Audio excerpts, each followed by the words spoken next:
has heard the poem called The Snake? The one mighty and strong is Donald Trump. When he finally becomes part of the church, they're going to reject him.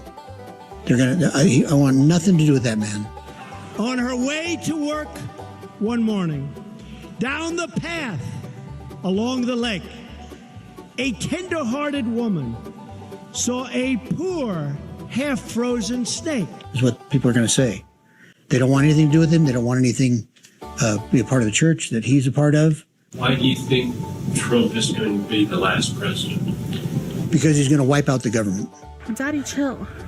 What the hell is even that? I have saved you, cried the woman. And you've bitten me, heavens why? You know your bite is poisonous, and now I'm going to die. So they're going to go after the saints. You voted for him. Well, I know I didn't. He's a part of your church. But this is the Antichrist that comes forward. He's a former member of the church. He could command a space-based weapon to wipe out you and not anybody else in this room. Zzz, right there. In horns which thou sawest, these shall hate the whore, shall make her desolate and naked, and shall eat her flesh and burn her with fire. And so it's a symbol. He's showing the destruction of Babylon. They made $1 gazillion by the Babylonian system. Now they have control. They destroy the system. They're mad that Trump went out and destroyed this government. And they're saying, look what he did. Look, this is what happens. We are going to make sure nobody does this again. Look, we got people that have, are worth $1 trillion. We got people that are worth nothing. We don't like this gap. We're going to make sure everybody's even. These communists are coming up in our country saying, let's make everything even. And it sounds so good. It sounds so good, right? With the law of consecration. Yeah, it's completely the counterfeit. The counterfeit portion of the whole consecration. If we were living consecration, they should have bought a property that they could afford, make them independent, self-reliant, self-sufficient, and then given it all to the church, receive back what they need. That money could then be taken to help all these other people get something they need. I'm not talking communism here at all. It's consecration. There's a group of people, members of the church, that are cast out, just like the premortal life, because they will not accept Trump. Oh, shut up, silly woman, said the reptile with a grin. You knew damn well I was a snake before you took me in.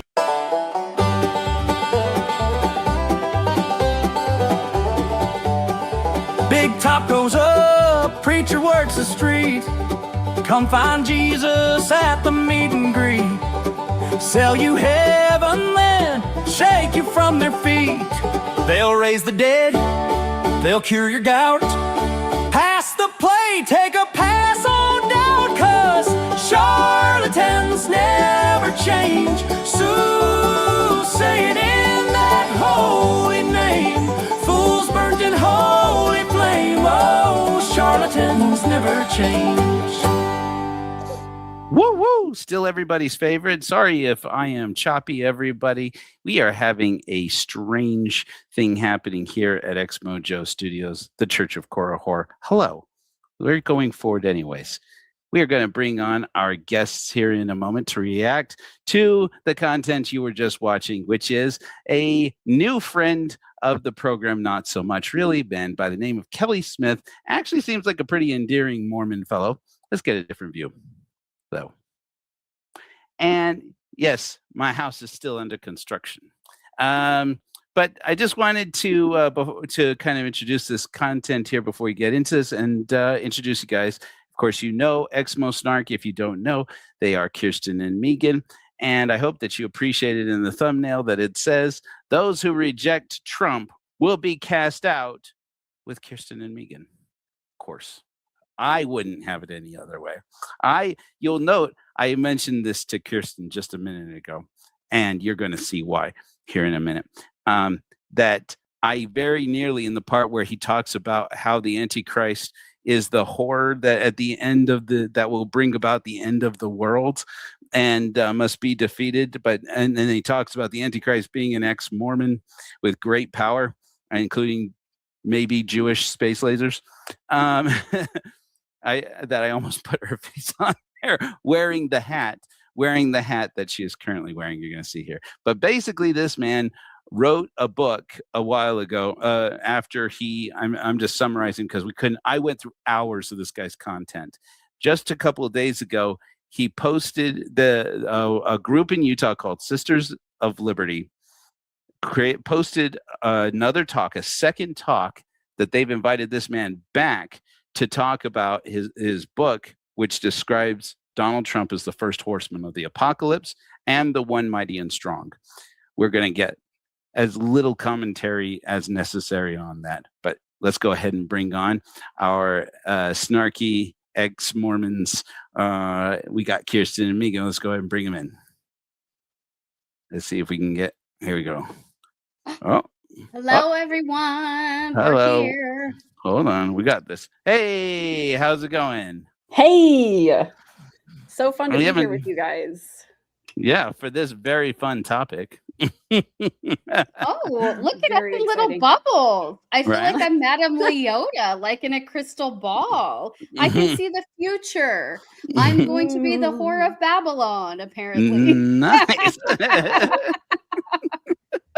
The Kore whore of Babylon. What's that? I have to know, are you selling any of these hats? Or are you the only one who gets to be Kore whore?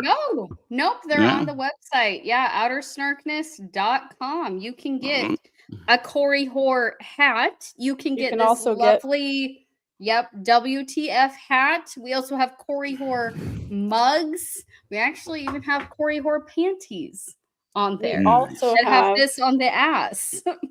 we also have the bisexual torch. Nice. Very good. We also have the ex-Mormon trucker hat. Megan's just a hat queen now. And we also have Live, Laugh, Leave Mormonism. I have to say, the first snarky hat I liked, but now it's a bit hat on a hat. It's a bit on the nose. Or on the hat. On the head, as it were. We also have I dropped our Halloween merch just recently, and it has such sayings such as "I baptize dead people," and "You can't scare me, I survived purity culture," with women in sexually explicit Halloween costumes. Oh my So, God. yeah, We Oh my love sexually God. explicit Halloween costumes. it's not explicit. It's like pin-uppy, but still. It's burlesque adjacent. You know, Burlesque adjacent, yes. they say that they say it's only illicit if it is titillating, and I say, listen, I am a word man, and that word is titillating. I go for the etymology. I need that bumper right. sticker. I don't know how many people. Yeah, I will love get it. that. But that's how you find your people. The only people that get it will be your people. That's what I enjoy, a Exactly. good pun. So, Yes, Yeah. indeed. things like that.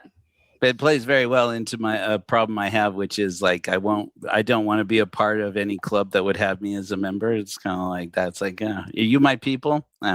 Gross. I'm out of here. Gross, too. Hey, I we're hate here it. to hang out with you. What does that say about us, Joe? Okay, I hate to tell you this, but you might be gross in the minds of some people.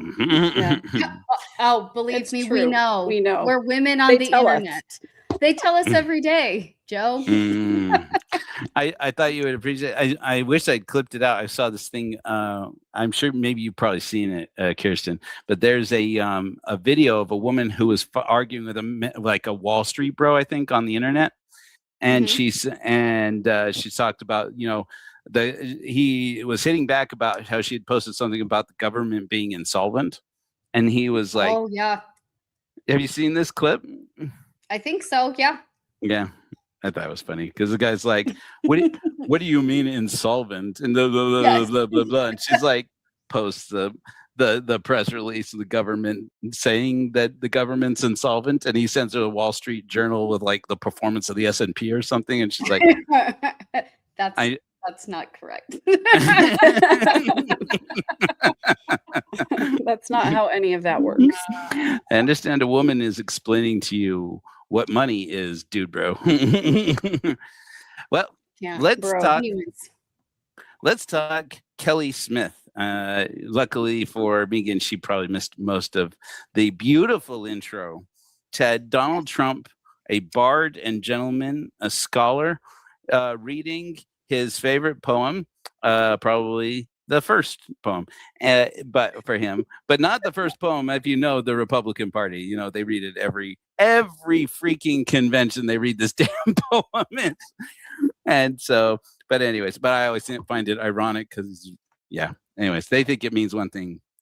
Yeah. So we're gonna watch.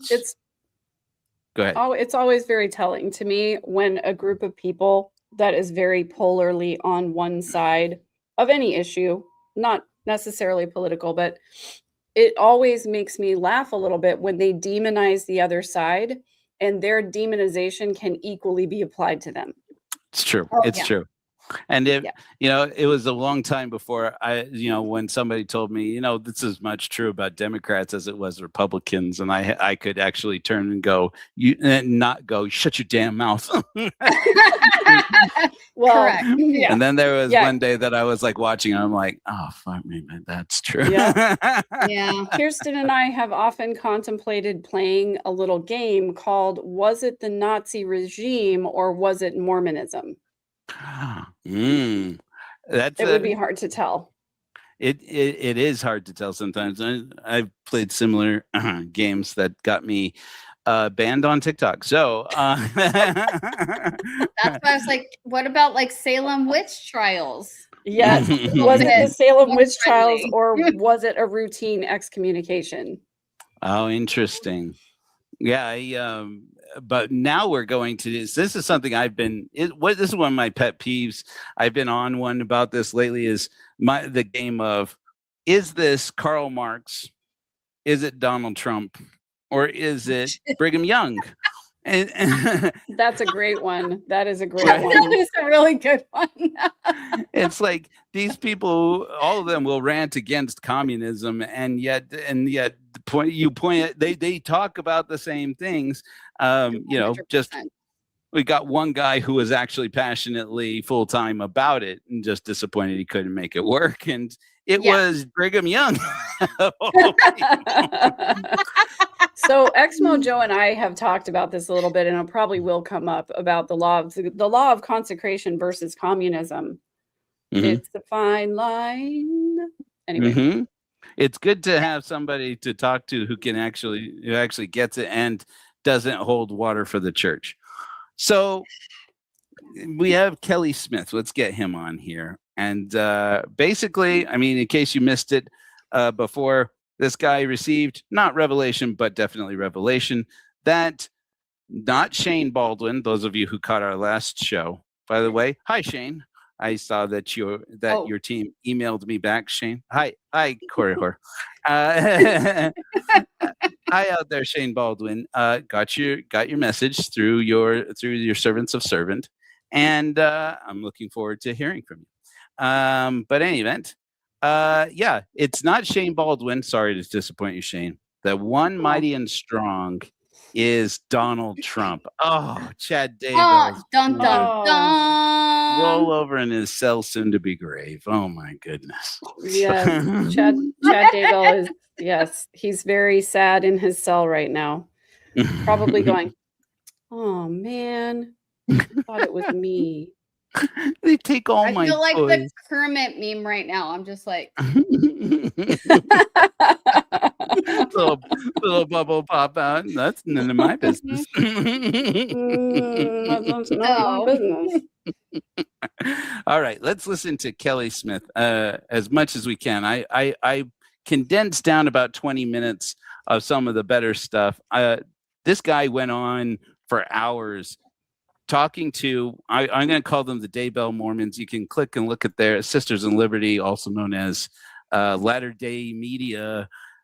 Basically, they're some Utah County moms and a few probably retired husbands who gather together to talk about the end of the world. And is this the group that has been super fun. studying? Oh, sounds so fun. So yes. fun. Is this the group that gets together and reads Visions of Glory as like a book club thing? Okay, I knew these people existed. What? I've always been scared of them. I don't like them. I don't like that this exists on the internet. Whenever I was doing my research for the episode that I did with Mormon Stories about Visions of Glory, I came across this group that was like this round table of Mormon women who were discussing Visions of Glory as if it were their latest book club thing that they were thrilled about. And I was like, oh dear what? God. Like Sunday sorry. school. Dear Sunday Chad. school. Oh wait. dear Dear what? Kelly. A woman. Who are we saying it to? Allah? Like Yeah. Corey It's the flying spaghetti monster. Sure, Or we'll take Korahor. that. I think Korahor is appropriate for the venue, right? I don't know who is the Lord now. I mean, who am I supposed to curse to? I pour one out to Hitch when I don't know for sure. It's like for Hitch. Oh. Elphaba. Yeah. Elphaba is on top of my Nauvoo temple, so therefore it's Elphaba. There we go. She's the winner. Yeah, I love that. Okay. So let's listen to a little bit. So this is a talk from this. I combined a couple of talks, but mostly it's the one that was just from about 2 days ago, where this guy Kelly Smith is talking about this, and you're just gonna love it. Let's see here. Love it or hate it. Yeah, that. I mean, you guessed it. I was hoping it would be a surprise, but. I don't know the morning. I even tried to look in a journal. I didn't even write it down. It was some day in December 2021. I woke up at 3:30 in the morning, and the little whisper said, "Read the book of Revelation." You know how you do. Okay, that's a pretty tough read this early in the morning. So I pulled out my phone and started scrolling through it, half asleep and going through and having a hard time, and all of a sudden I came across something. Wait, I don't remember that. And that started about a study of the book of Revelation that continues to this day. And I went that whole year, almost the whole year, and just devoured it. Everything, I read commentaries and everything I could find about it, and just learned a lot of things.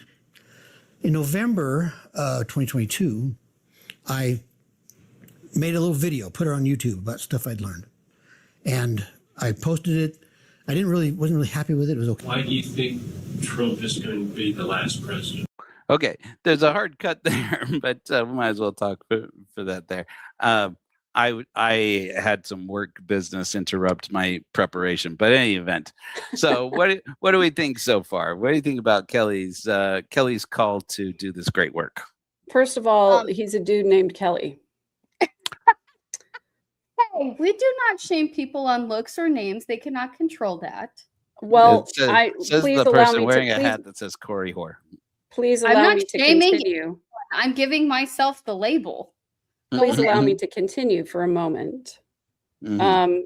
I have an uncle who's named Kelly, and he is a weirdo. And so he's one of those weird MLM dudes. And so automatically when I see a dude named Kelly, I'm always like, he's a weirdo. He's going to be a weird MLM dude. And it turns out he is already a weird MLM dude. So first of all, yes. I know him. Probe him. Ormo. I know you do. We should talk about this later, Xmojo, because I don't want to reveal too much on the internet. But I will just say that receiving a revelation to read the book Revelation is pretty wild. Megan, you took what I was going to say. Oh my God, I'm so sorry, Kirsten. I was going to say, rewind. I'm going to shut my mouth. It's a re-relevation. I had a revelation to read the book I was always told to read. Amen. I had a revelation that I should actually do the thing that I've been being told to do for a very long time. What I didn't get to clip in because I ran out of time is that the rest of the story is that he got a revelation to read Revelation or Apocalypse, and realized that one of the characters in the story, the first horseman of the apocalypse, is Donald Trump. And then he had like a heart condition.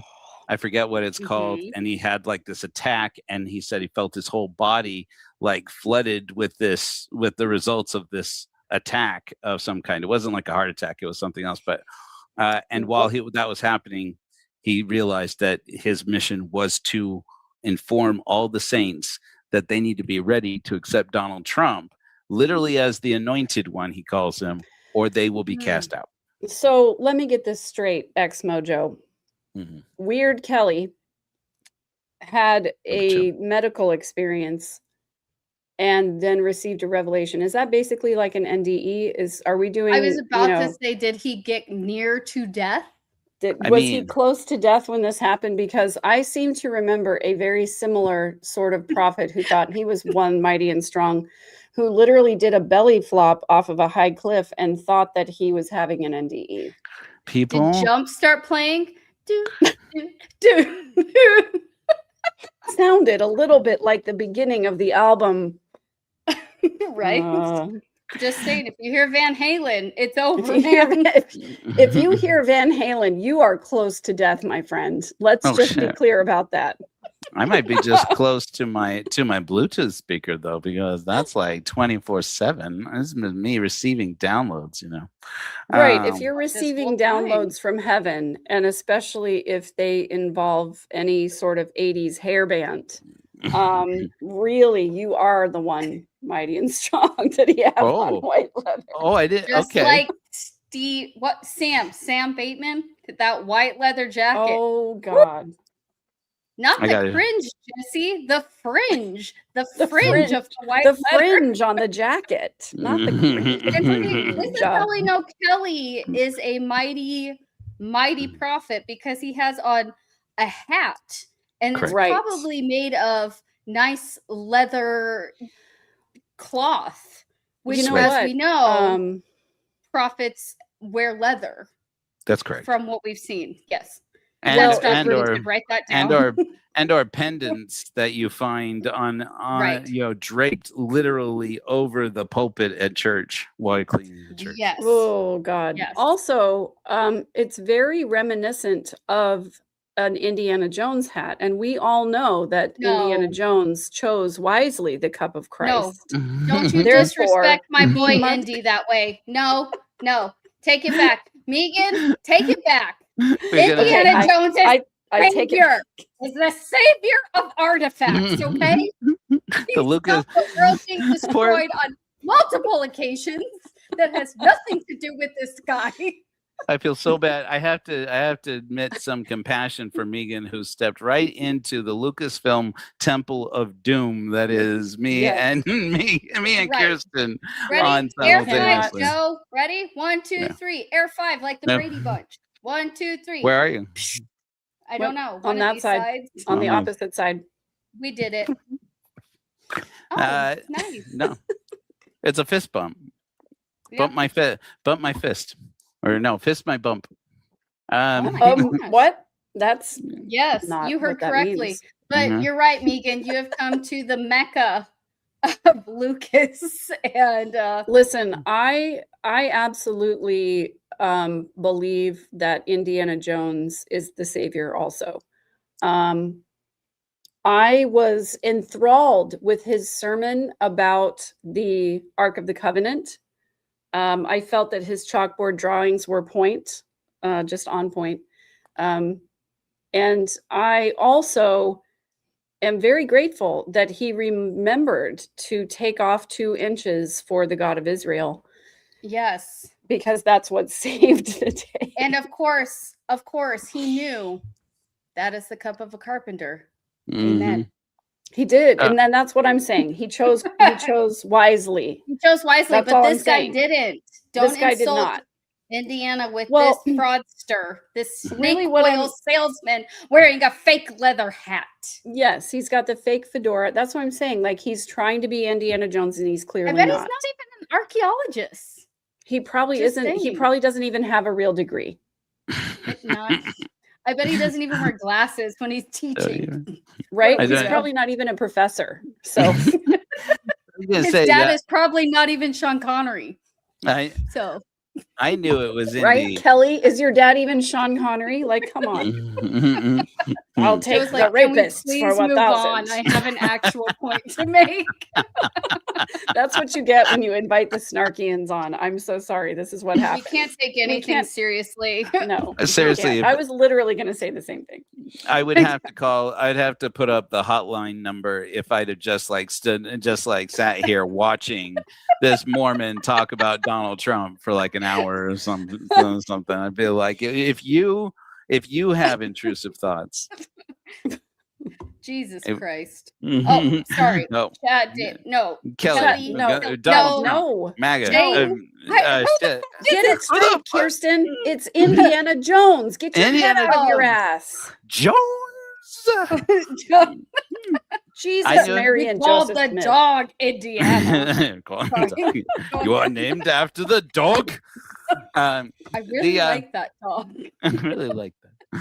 I knew it was Indy when the girl blinks her eyes at him. She has "Love You" written Oh, in mascara on her eyelids, and I'm like, Guys. this man has it.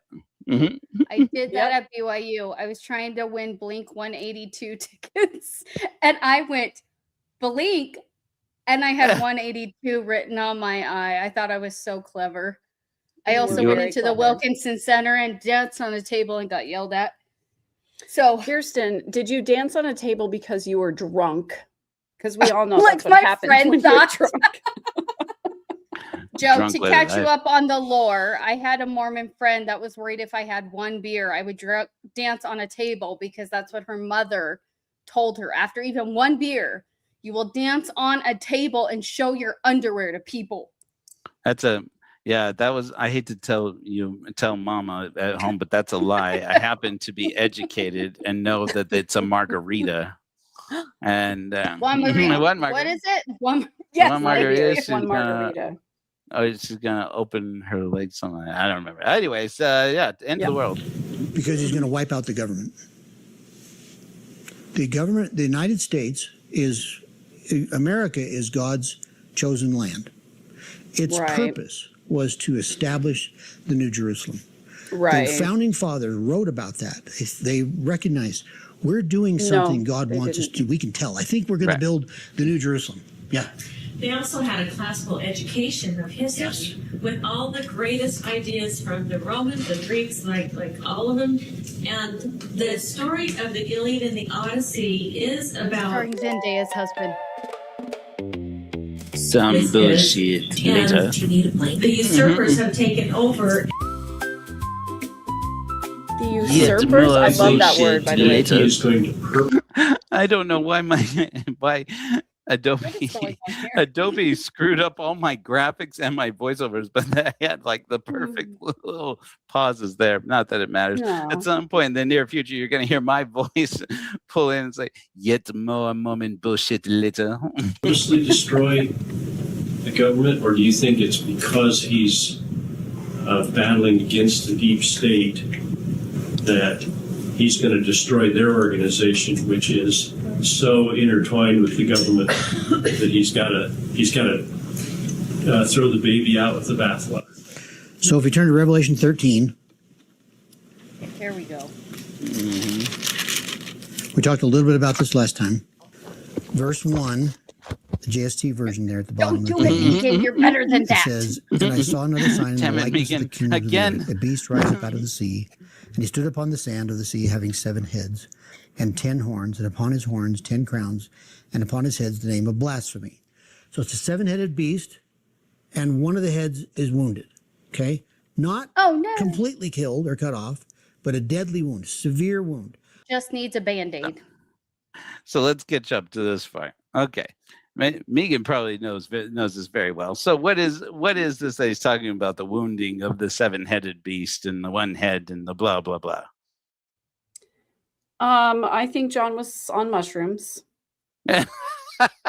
when he wrote Revelation. And I think that he was doom fantasizing about the end of the world and what it might look like.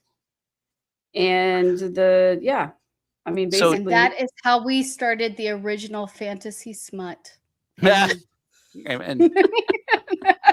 It was the ET lizard has it exactly correct. It was the nearly headless 7-headed beast. Mm-hmm.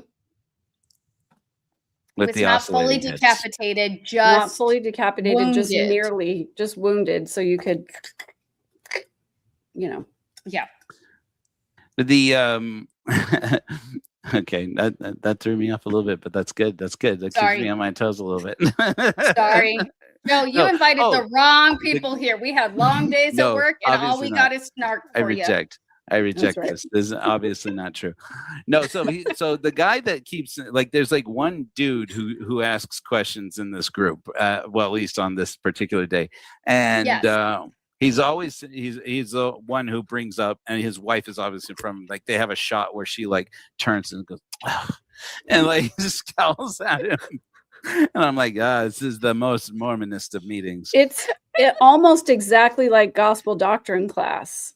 Yeah. I literally thought the same thing. I was like, these are obviously all Mormon people. They're like, it says in Revelation. It literally looks like they went to their gospel doctrine lesson and they're like, I'm gonna take this as just an outline, but I'm gonna make it say what I want it to say from my heart attack or whatever it was. And the wife is like, don't bring this up again. You always talk about this. So here's an interesting question for you. Yes. He mentions John, and we mentioned John, being on shrooms, etc. So when you were in the church, did you understand that John the Beloved and John the Revelator were the same person?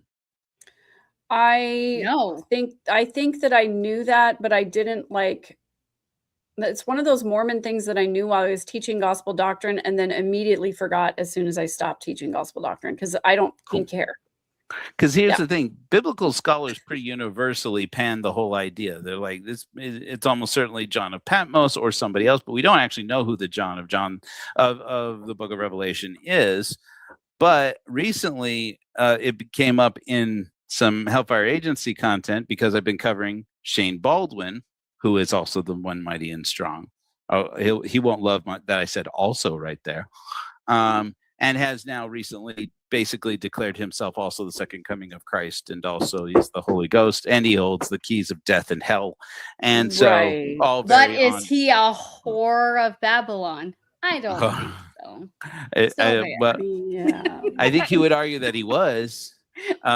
According to at least some sources, he has told people that he was Lucifer, but that he is Lucifer redeemed. Oh, well, that makes a difference. That is not true, because I saw a cartoon recently from the God Makers that showed that Lucifer turned bad. So that's definitive proof he's wrong. Well, now you see why he has recently been trespassed from the Church of Jesus Christ of Latter-day Saints and can't attend any events. Wait, did he get kicked out? So he got excommunicated? They're not doing excommunications anymore. They're right. I mean, it's I Council think they still of Love, Kirsten. Even that has been replaced now. Right? They're calling it a withdrawal of name, or withdrawal of membershap, and withdrawal. Yeah, but if they initiate it, out? Yes, that sounds right. That's right, me. I'm sorry. The Lord's way, but also onanism. I mean, depending on whether or not the one is whether it's your sister-in-law. Let's keep going. Yes, please. But yeah, so Kelly's talking about the end of the world. He's talking about the government, the U.S. government being overthrown by Trump, because that's what the Book of Revelation says is going to happen. I don't recall his name being mentioned, but go ahead. Yeah. I propose. I mean, he built a golden statue. I think he did build a golden statue. I mean, how much more clear could they be in the Bible? Golden calf, golden statue. Like, I don't understand how people are missing this correlation. That's all I'm saying. And to be fair, Kirsten, he did publish his own version of the Bible. And when asked what his favorite verse was, he did say it was deeply he said it was personal. Too personal. Yes. And what his favorite book was both. Therefore, his favorite book being both the Old Testament and the New Testament, and him Yes. testifying that his favorite verse was deeply personal sounds very Mormon to me. Yeah, he doesn't like it. also He doesn't like said- it when they fight. Right. My favorite thing out of that whole interaction, though, was that he said the Bible stood the test of time, not unlike the art of the deal. That's right. But nobody book- has brought that up. I'm like, he literally said the art of the deal is equivalent to the Bible. Why do people Yes. talk about Kirsten, that? Like, Jesus why- Christ. Why Sorry. is that so Chad unreasonable? Daybell, I no. mean, his Shade- book is shade. a classic, and it was written as a late account of what actually happened in his businesses by other people who were not involved. So therefore, I And really think the art of the inaccurate. deal and the Like Bible the are Bible. very similar in a lot of ways. See, and we came back, and now Joe, you can continue with Kelly the Hat Man. That's his legal name. You can see, and you'll note when it goes back and forth between the July video and the August video session with Kelly, based on how much sweat stain is in the hat. So this hat has gone on an adventure. Been through it. That is when Donald Trump goes after the American government, because the 7 heads represents complete, enveloping the earth. All the world's governments are controlled by satanic influence.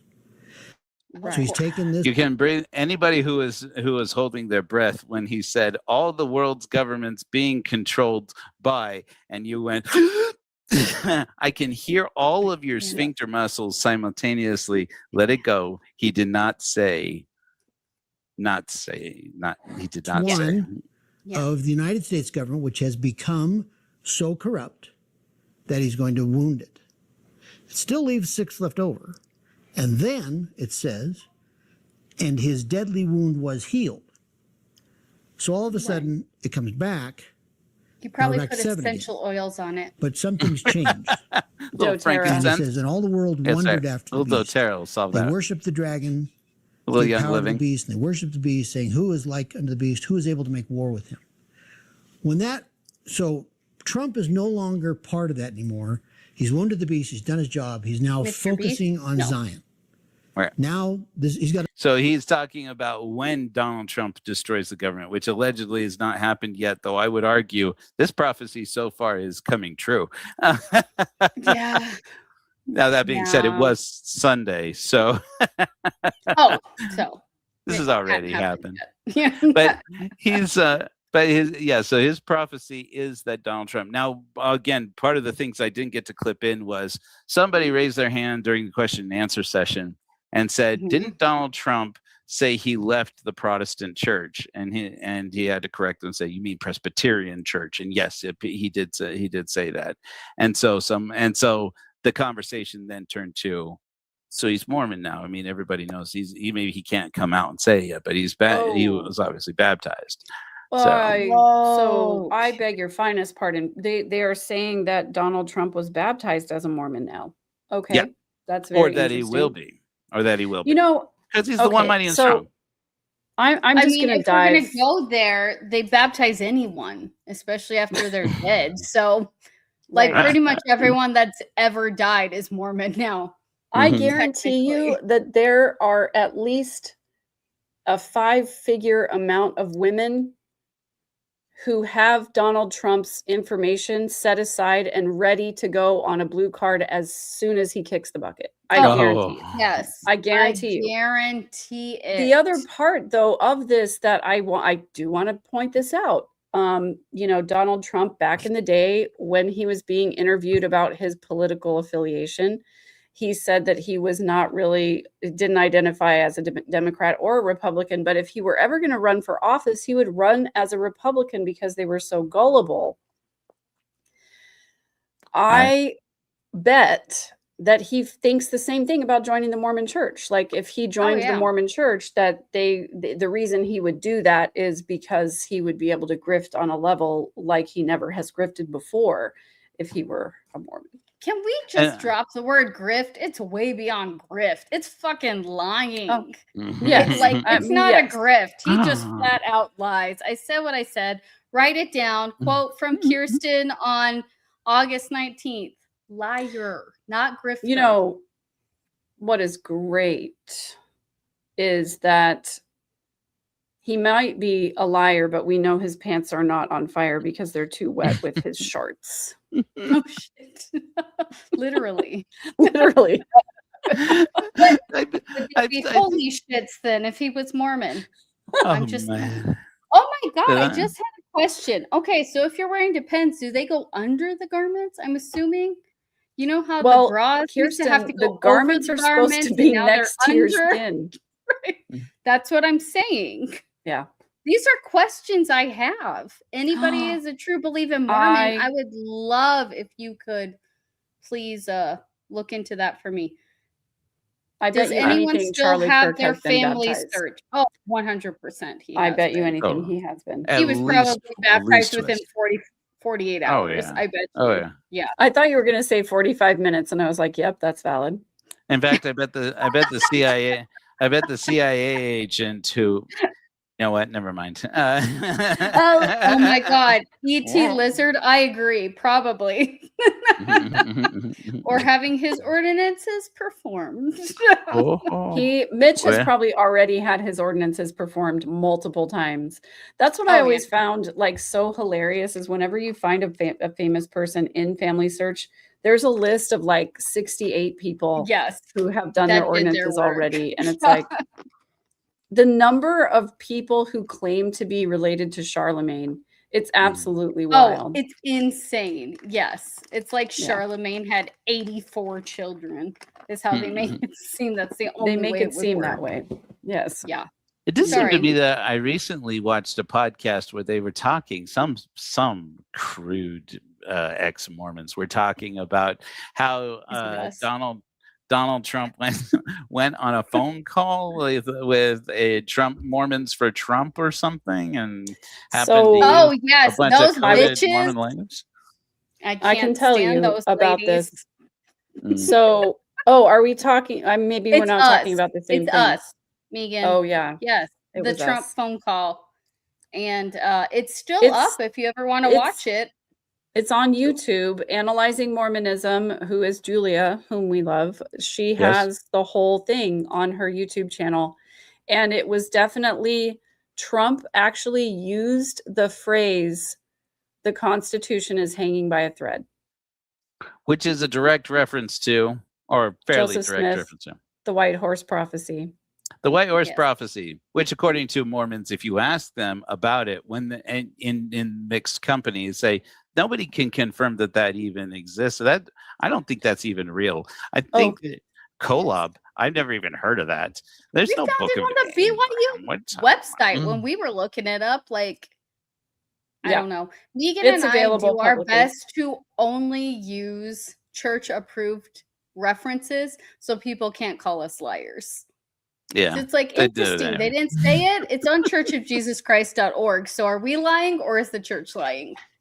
Yeah, Just I saying. wish That's a fair question. It's like me, and every year, and I have at least 1 week where I say, "Okay, some Mormon prove to me this is not right about damnation," and I go into this rant about the stupid thing about damnation.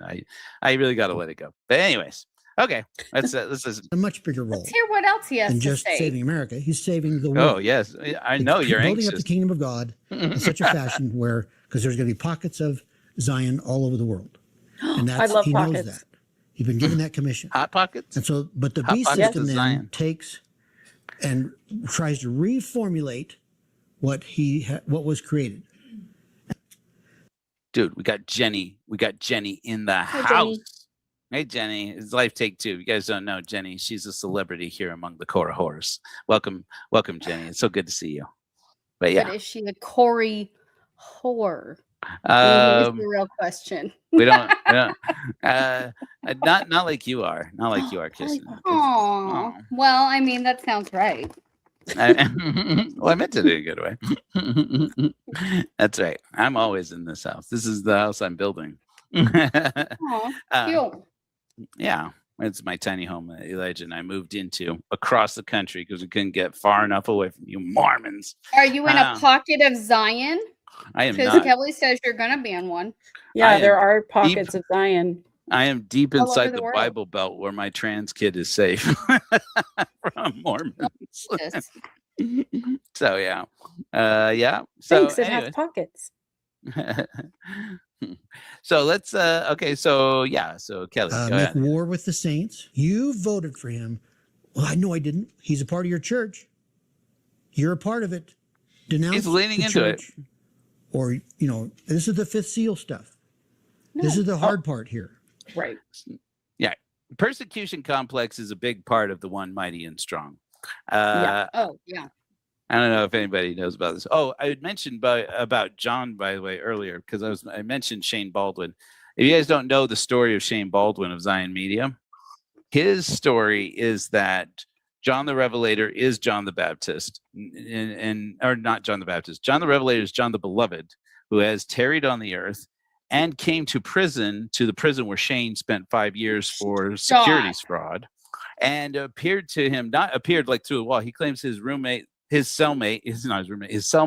was there and can testify to that. It was there, and gave Shane a special call and started teaching him like gematria and sacred numerology. And this is me paraphrasing it, probably not doing it justice. And he claims last week he did a live stream after having met back up with John, spending 5 hours with him, and getting the secret downloads that are surely being added into the Oracle app, which I contribute apparently $10 a month still to. I'm discovered.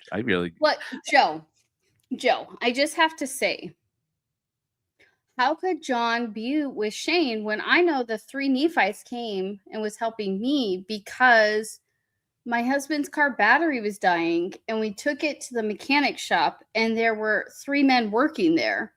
And then my car worked. So obviously John Beloved couldn't also be with Shane when they were fixing my car. That's because true. that's what they do, right? But Kirsten, also, that's the I had truth. lost my keys that day. And Oh, see?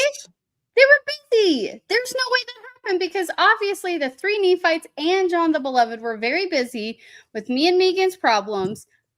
So how could they have been there? They don't have time to YouTube.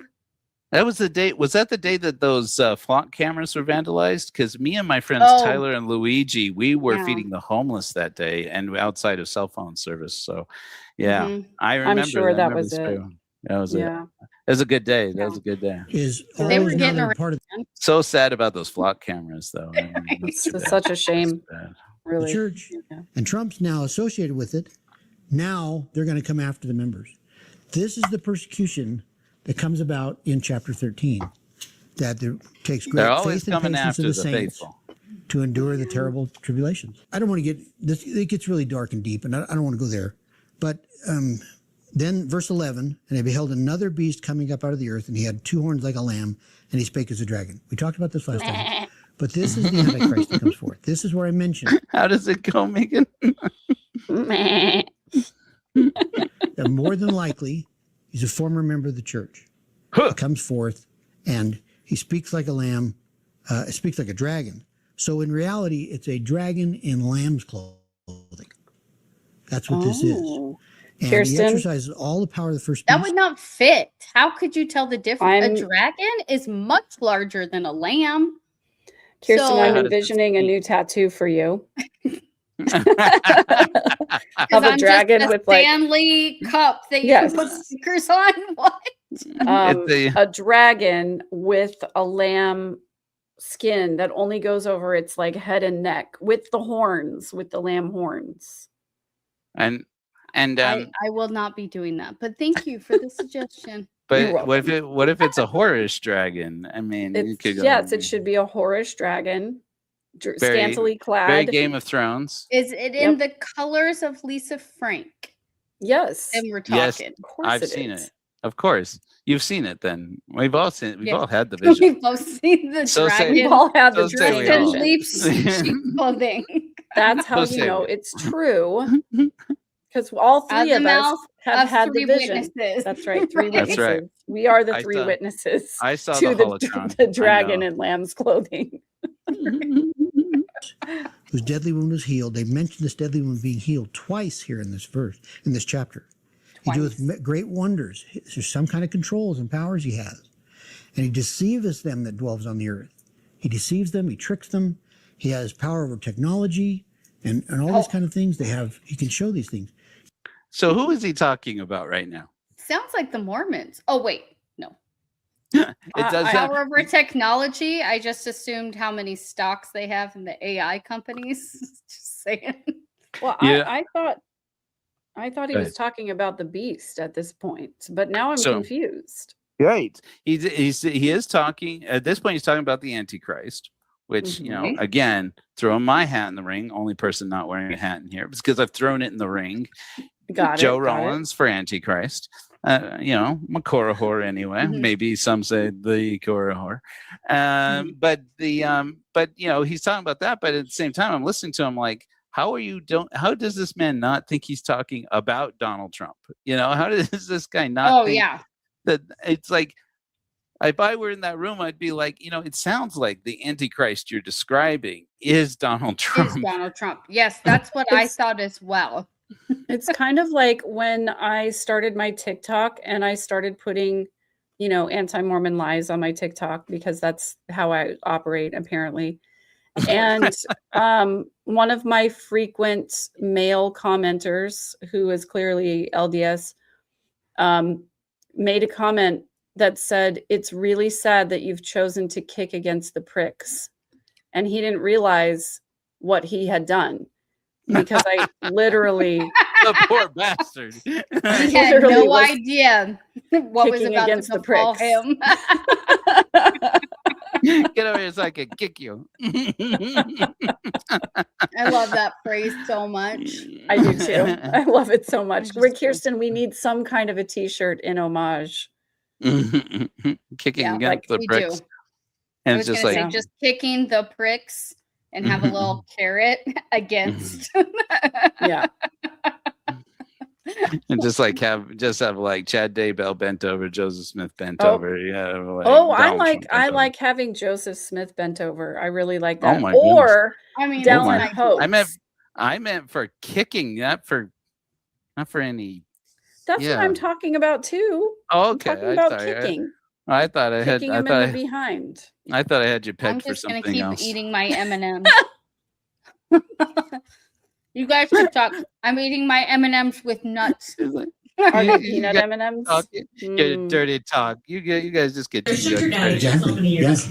And now What because she we have just more said sugar extra daddy. I'm gonna need you to rewind. It does a rewind. Let's hear it again. technology. Who's a sugar daddy? Hey Bob, blah blah blah. They have all that. They have control of everything. They wipe out. Why do they do that? Because they're mad that Trump went out and destroyed this government, and they're saying, "Look what he did. Look, this is what happens. We are going to make sure nobody does this again." So it's about that's not normal.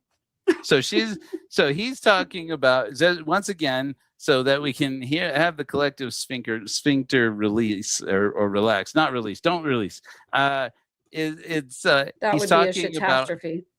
the people who have control. He did not at any point say a certain ethnic and or religious group, and just want to be sure that we're clear about that. Doesn't mean it's not what he meant, but as we go listening to him, I think he actually does just mean actually a different, interesting group. He's actually talking about an economic class. He's talking about the billionaires. And I thought, well, now this is dangerous for me because I might start agreeing with a thing or two that Kelly Smith has to say here. So that's the setup going into the part where he gets interrupted by the woman. By the way, the woman who runs this group, I would say runs the group. She's also the head of the Mormons for Life, the pro-life political group, or the Latter-day Saints for Life, or whatever. Really fun. Oh, yeah, she's she a does blast. sound fun. We should invite her on our show. She actually is quite. I mean, I enjoy it just because of the self-abuse that I put myself through.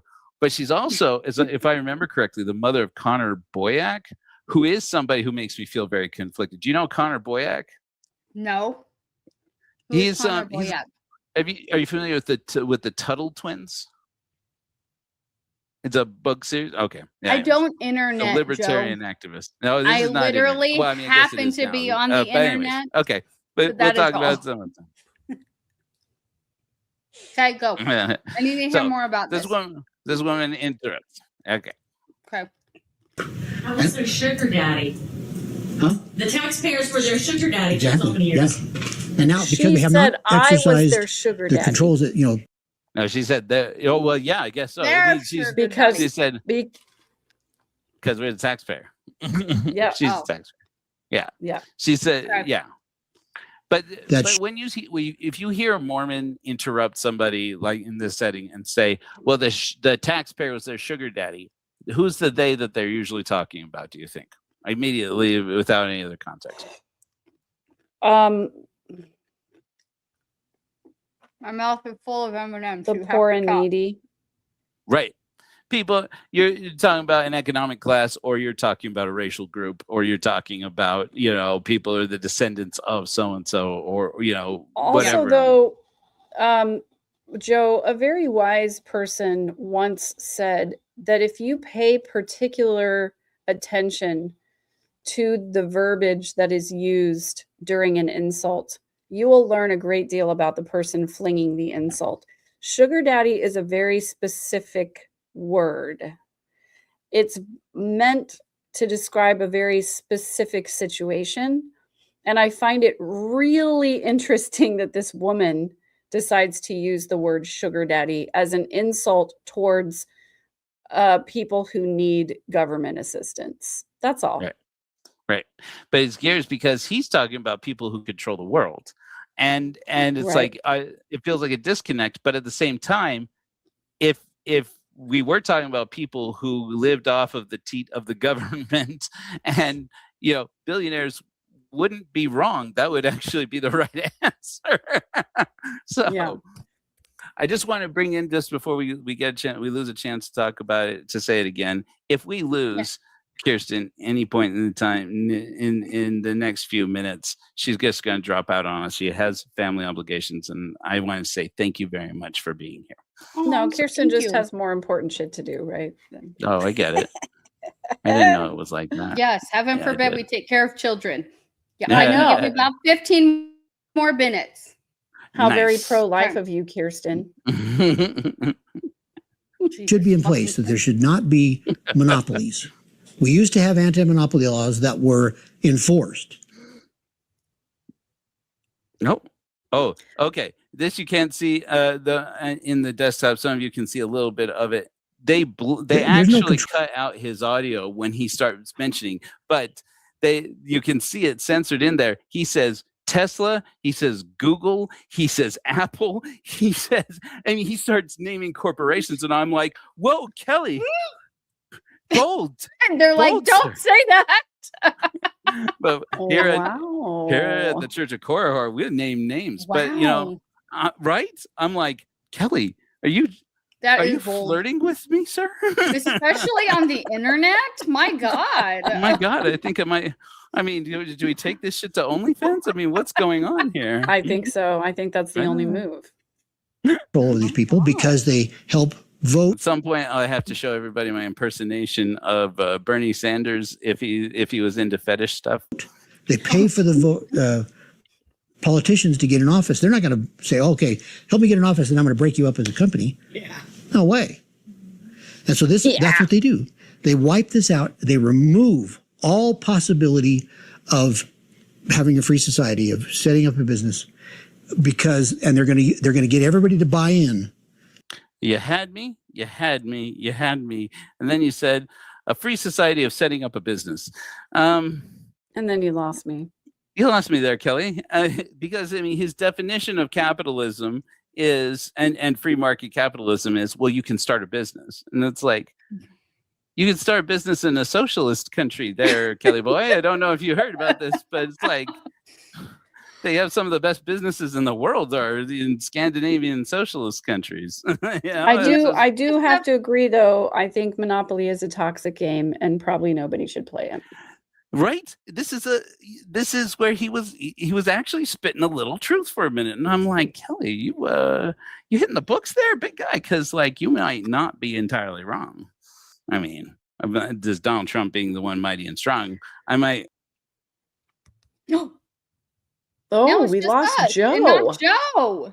all y'all Kirsten, give him what shit, and it was what actually witchcraft did you do to get rid of Joe? That was not cool. If I was about wanted to say, get rid though. of Joe, I wouldn't have used witchcraft. Oh, well, that's There. true. Got Cora Horde on my own live. But you came back with a cat, and I that's did. even better. He didn't- Exactly. It wasn't Sir William Shakespeare who did it, but it did happen. Let's see if we little can get Kelly baby. back. He is. He's a big So baby. cute. He's like, I'm being ignored, and I don't care for that. We need to have some toe beans. I'm just saying. Yes, we should have some toe beans. That would make everyone very happy. He's a good baby. You can tell. He is a good boy. Yeah. He likes to make trouble. He's a little mischievous, but yeah. Okay, so let's All let's cats see should be. let's see where Kelly's going with this Lord before God we will lose. send one, mighty and strong, holding the scepter of power in his hand, It's Megan's favorite scripture. clothed with light for a covering, whose mouth shall utter words, eternal words, while his bowels shall be a fount of truth, to set in order the house of God. and to Bowels are a arrange fountain. by I mean, he lot nailed the it there. inheritances of the saints whose names are found, You can't and release the it. names of their fathers and of their children, enrolled in the book of the law of God. Have any of you ever heard somebody say, "I'm the mighty and strong one. I've come here to help fix the church"? Have you ever seen Yes. that? Anyone? Yes. Anyone? Have you Yes. heard I've that heard in the Yes. past? Yes, I do I have. recall having heard that. He's I talking have about heard Shane Yeah, Baldwin. but have you heard Oh, wait, anybody no. proclaim this? That they are the Yes. they're the mighty and strong one? Yes, I Yes. have. Yes. Probably Yes, right here. do. Heard that. I don't know anybody personally done this. I've read about it. That there are people. Okay. Yeah. That's not the swag you think it is, Kelly. I've Some read of about us- it. Right. Some of us know someone's mighty and strong, sir. I know Yeah. Chief Mitiga. I know Megan might know someone. I know at least one person. who Shane, oh boy, forgive me, Shane. Don't See, send so send many your people. donuts. Shane, don't Shane says he is not to be referred to as Chad Daybell because he doesn't even own a gun. That's what Oh. he said. Yes. He says I don't even own a Well, gun. that means that he is correct, obviously. Well, yes. Everybody knows all the Chad Daybell. You going? Are you abandoning us? What the hell, Kirsten? Kirsten's got to eat, Yeah. and she's got to be I spend time really with the do babies. have to go. I have to go and take care of my children. I We love you. appreciate being here with all Mhm. you whores. Thank you, Mhm. Kirsten, for being here. We'll see So, you William, tomorrow. So bye And, bye. bye, Joe. As we all know, Bye, guys. I don't care enough about my children to abandon a live stream for them. So I'll be here for a while. That was Boundaries. a joke. Boundaries. Doesn't matter. Right. It's already on the internet. All right. See you guys. Bye. Bye. And as long as Kirsten is dropping out, I am going to take a quick bathroom break. I will be right back. I can still hear. So if you want to play it, then I can hear it. Oh, And you can good. comment. You can listen to it in the bathroom. I get Yes, you. exactly. I'm picking up what you're putting down. Let's Yeah. get Kelly. We gotta get Kelly Well, it's playing happened here. several times in history. This is the most misused verse against the current, whatever the current prophet was at the time, that shows there's somebody that has to come mighty and strong, has to come and has got the scepter of power, and he's going to fix the church. And that was used against, Because lots of say, I gotta fix the church. yeah, fix the church. I haven't heard him say that. Does verse 8 Yeah. describe what happens to him? Right, Yeah. right. Shaft of lightning, right. Steady the arc type stuff. Okay, so it has happened. In fact, during President Nelson's reign, with the He whole did say COVID rain thing, there. people say, "Look, mighty and strong needs to come now. He's fallen," and so we have to get this fixed. And some people said that they were. I didn't know them personally. I just read about them. Those of you who aren't aware, the predecessor to the current Mormon prophet, who's Dallin H. Oaks, or Dallas Oaks, as some have said, Dallas Houston Oaks. His predecessor and companion, friend, and colleague was a man by the name of President Russell M. Nelson, who was a surgeon. He was a doctor. And so during the big COVID of 2020, maybe started somewhere in 2019, he got vaccinated and encouraged all of the Latter-day Saints to get vaccinated, which many of them by sheer under duress did, and the man simply put may have saved millions of lives by saying, if you can get the vaccine, get it. And he's like, he said, this is absurd. There's prophecy, there's scripture, and then there's freaking science. And for a man who was, I think, quite superstitious, nonetheless, he was like, yeah, I mean, well, vaccines, he was a doctor. But at that moment, it comes up all the time.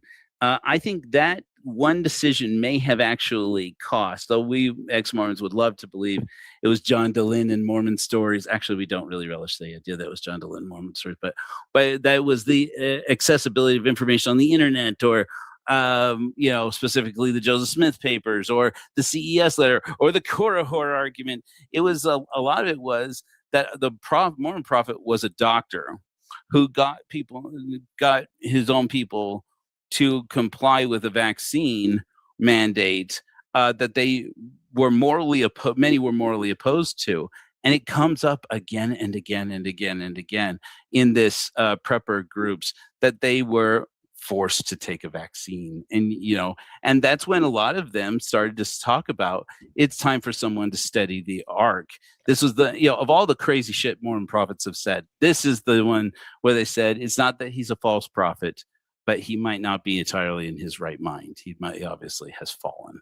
So, yeah. So I still am in awe of the exodus that took place when President Nelson declared that everyone should get a vaccine. I'm in awe of it. And I don't think we'll ever know exactly the numbers. Yeah. But faithful people who I thought, would defend the church to their dying day, expressed consternation about the prophet probably for the first time in their lives. Like, not with any of the policies, not with any of the doctrine, not with any of the toxic shit that has come out of Salt Lake City.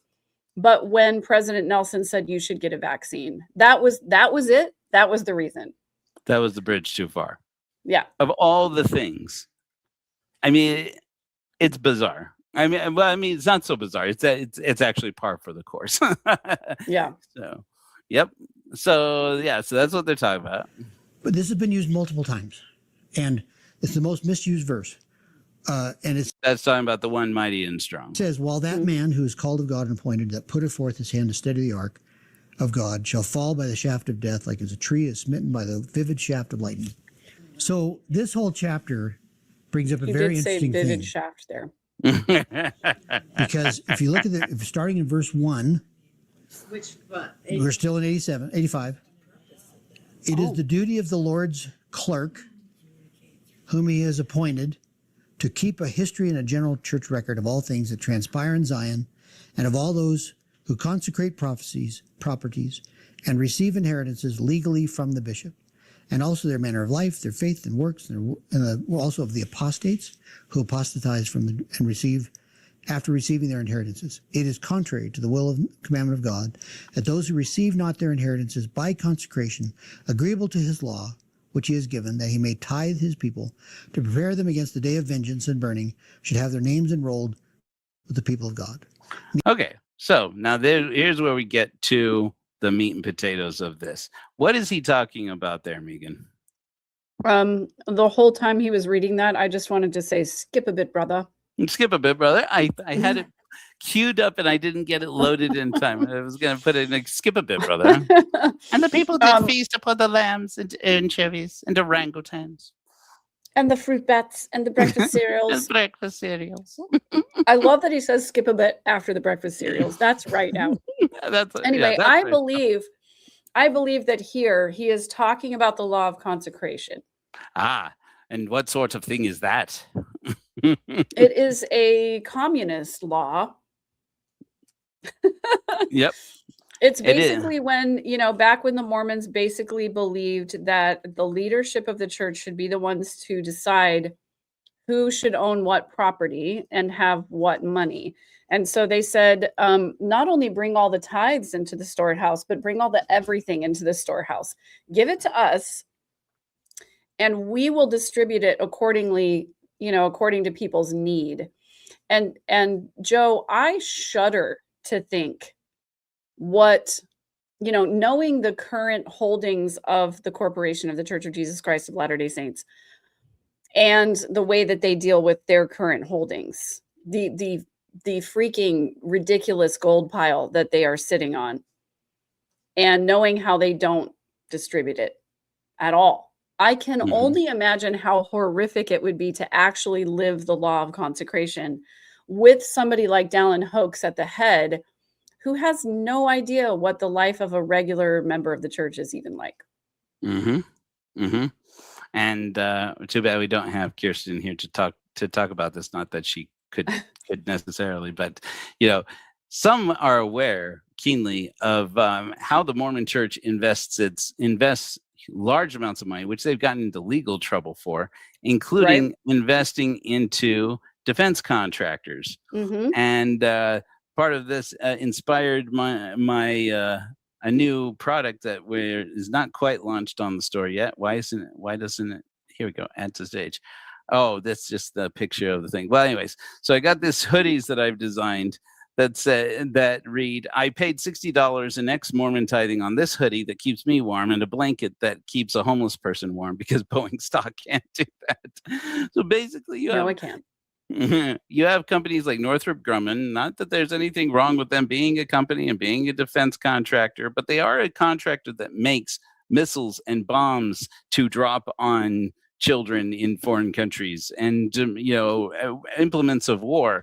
Not that there need to be implements of war, I suppose, but for the Church of Christ to invest in beating your plowshares into spears just seems a little incongruent with the fact that we started the Church of Korihor in Salt Lake City, Utah, with a mission where I went out onto the streets where the temple is, and under the spires of the temple started putting blankets around homeless people who were freezing out there. And it's just there's no money for that. No, of course not. It's just it speaks to me on how toxic the culture of ultra capitalism has taken over this church that not only claims to be the church of the man who said, if you have two coats, go out and find someone who has none and give him one of yours, but also really started as pre-Marxian communists. Everything that Karl Marx wrote about, Joseph Smith wrote about first, but declared it as a commandment from God. So there's the difference. There's the difference. If you say God said it, it makes a big difference in the minds and the hearts of gullible people who will say, if God said it, then I'll do it. It doesn't matter that it agrees with Karl Marx. I discovered that the YouTube account of one David, what's the dude's name? Bednar. Posts No, videos. You said it wrong. It's Susan's husband. Forgive me. Of Susan. David of Susan. Yes. Allows for his videos to be stitched, and so snitches get stitches. Anyway, so I was going. He read a passage actually from Doctrine and Covenants. I think it's 42, and talking about how we ought to pray. And he says that's what it says here in this revelation Joseph received in 1831. And I almost the other day posted a reply saying, actually, no, that's the redaction in 1835, because in 1831, that revelation strictly forbade polygamy and strictly enforced that every member of the church was to take every property that they own, not a property, but every property they own, and give it to the church so that they could use it to raise money to take care of the needy and the poor. And then in 1835, when they were actively building a bank that failed, they decided that, both of those need to come out. Well, at least that part needed to come out. And then all of a sudden, Sidney Rigdon is told, let's take that part about no polygamy out too. It's a little on the nose. Just it is. Yeah, we might want to revisit and publish a different contradictory revelation at another time. Right. Just in case. I don't know if you go ahead. If you want to talk about the fact that faithful Mormons who go to the temple still technically practice the law of consecration, because they make a covenant and an oath that they will dedicate their time, their talents, and everything with which the Lord has blessed them, or with which the Lord may bless them, to the church of Jesus, to the building up of the Church of Jesus Christ of Latter-day Saints. And so if you really are true to your temple covenants, you're going to deed your house to the church. Kirsten has talked about this many times, about how people who are doing their wills, they will deed their houses and their fortunes to the church rather than passing it on to their children. Right. And yeah, I think that sucks. Yeah. And I do believe that oath, if I remember, also included that you would never tell anyone about Right. the oath. That you would never tell anyone. Never. So also, I don't know, Joe, if you've been following along, but Kirsten and I've been narrating the 19th wife, the story of Annalisa Webb Young, who was Brigham Young's, the only woman to ever divorce Brigham Young legally. And she goes into great detail about the origins of the blood atonement, which is really, really super disturbing. And it just reminded me that it's still going on today. Like, blood atonement is still being carried out today. It's just being carried out in a way that destroys people's lives spiritually, financially, all of those other things. So all of those oaths that people used to make in the temple, where they said, I would literally unalive myself rather than reveal the secrets of the temple or whatever. The church still kind of enforces all of that when they know that you have left. And we're seeing it play out right now with Mormon Stories podcast, where the church is trying to sue them into oblivion, which, feel how you want to feel about John Dehlin, but this is a First Amendment issue. Make no mistake. It's not about the logo. It's not about the light rays. It's not about the color. It's about the First Amendment.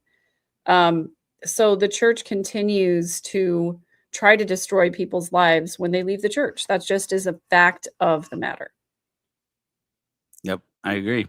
And it's interesting you should mention that, because I was excommunicated by the church back in the days when they still did that, as the first recourse Right. for being First an line of atheist defense. like me. That's right. And we had a court of love, but I leaned into it. I participated and said, let's do this. It was a healthy process for me. So I was comparing, contrasting that, because we were talking about Shane Baldwin, actually, who I don't think is the one mighty and strong, but apparently I may have an opportunity to interview him on the program. He can convince me. But he was talking about on his program on Zion Media, which I watch pretty regularly, that here's the thing people don't get now that the church is sending you a notice. Especially in his case, it was him and his wife. He's barely married to, I think, for a year. This is his second wife. But he says, if I can't, they send them a notice saying you are not allowed on church property, and on any church property anywhere in the in perpetuity throughout the universe. I don't know if that's exactly English, but it's effectively that. And it says, Probably. And he says, how are my kids supposed to go to primary without their parents to take them? And why would I send them to church without their parents? I mean, shouldn't that be time where we spend together as a family? It's like Right. it's like, instead of excommunicating us, I think it was Shane who said this. Somebody in the Zion Media group had said this, and I hadn't struck me that way before, and said that it was the cruelty of it. Of doing it this way now is that they effectively excommunicate a family for the behavior of an individual. And I'm like, holy shit, that hadn't even occurred to me. And that is especially cruel. I mean, Joe, have to say. I've said this so many times. The Church of Jesus Christ of Latter-day Saints, I'm sorry, I said it wrong again. The Corporation of the Church of Jesus Christ of Latter-day Saints Thank you. is not about families. It's not. It's Right. not about keeping families together. It's about tearing families apart. As long as there is any member of any family who is not adhering to the teachings of the corporation, they're going to be removed from the congregation, from the community, and they're going to be vilified. Because as we all know, ex-Mormons are a vilified people in the church. The leadership does everything that they can to make people afraid of anyone who has left. They demonize us for having the courage to step away from something that no longer serves us. And they demonize the idea of thinking for yourself. They demonize the idea of having independent spirituality where you don't depend upon a church to tell you how to feel spiritually or how to worship, frankly.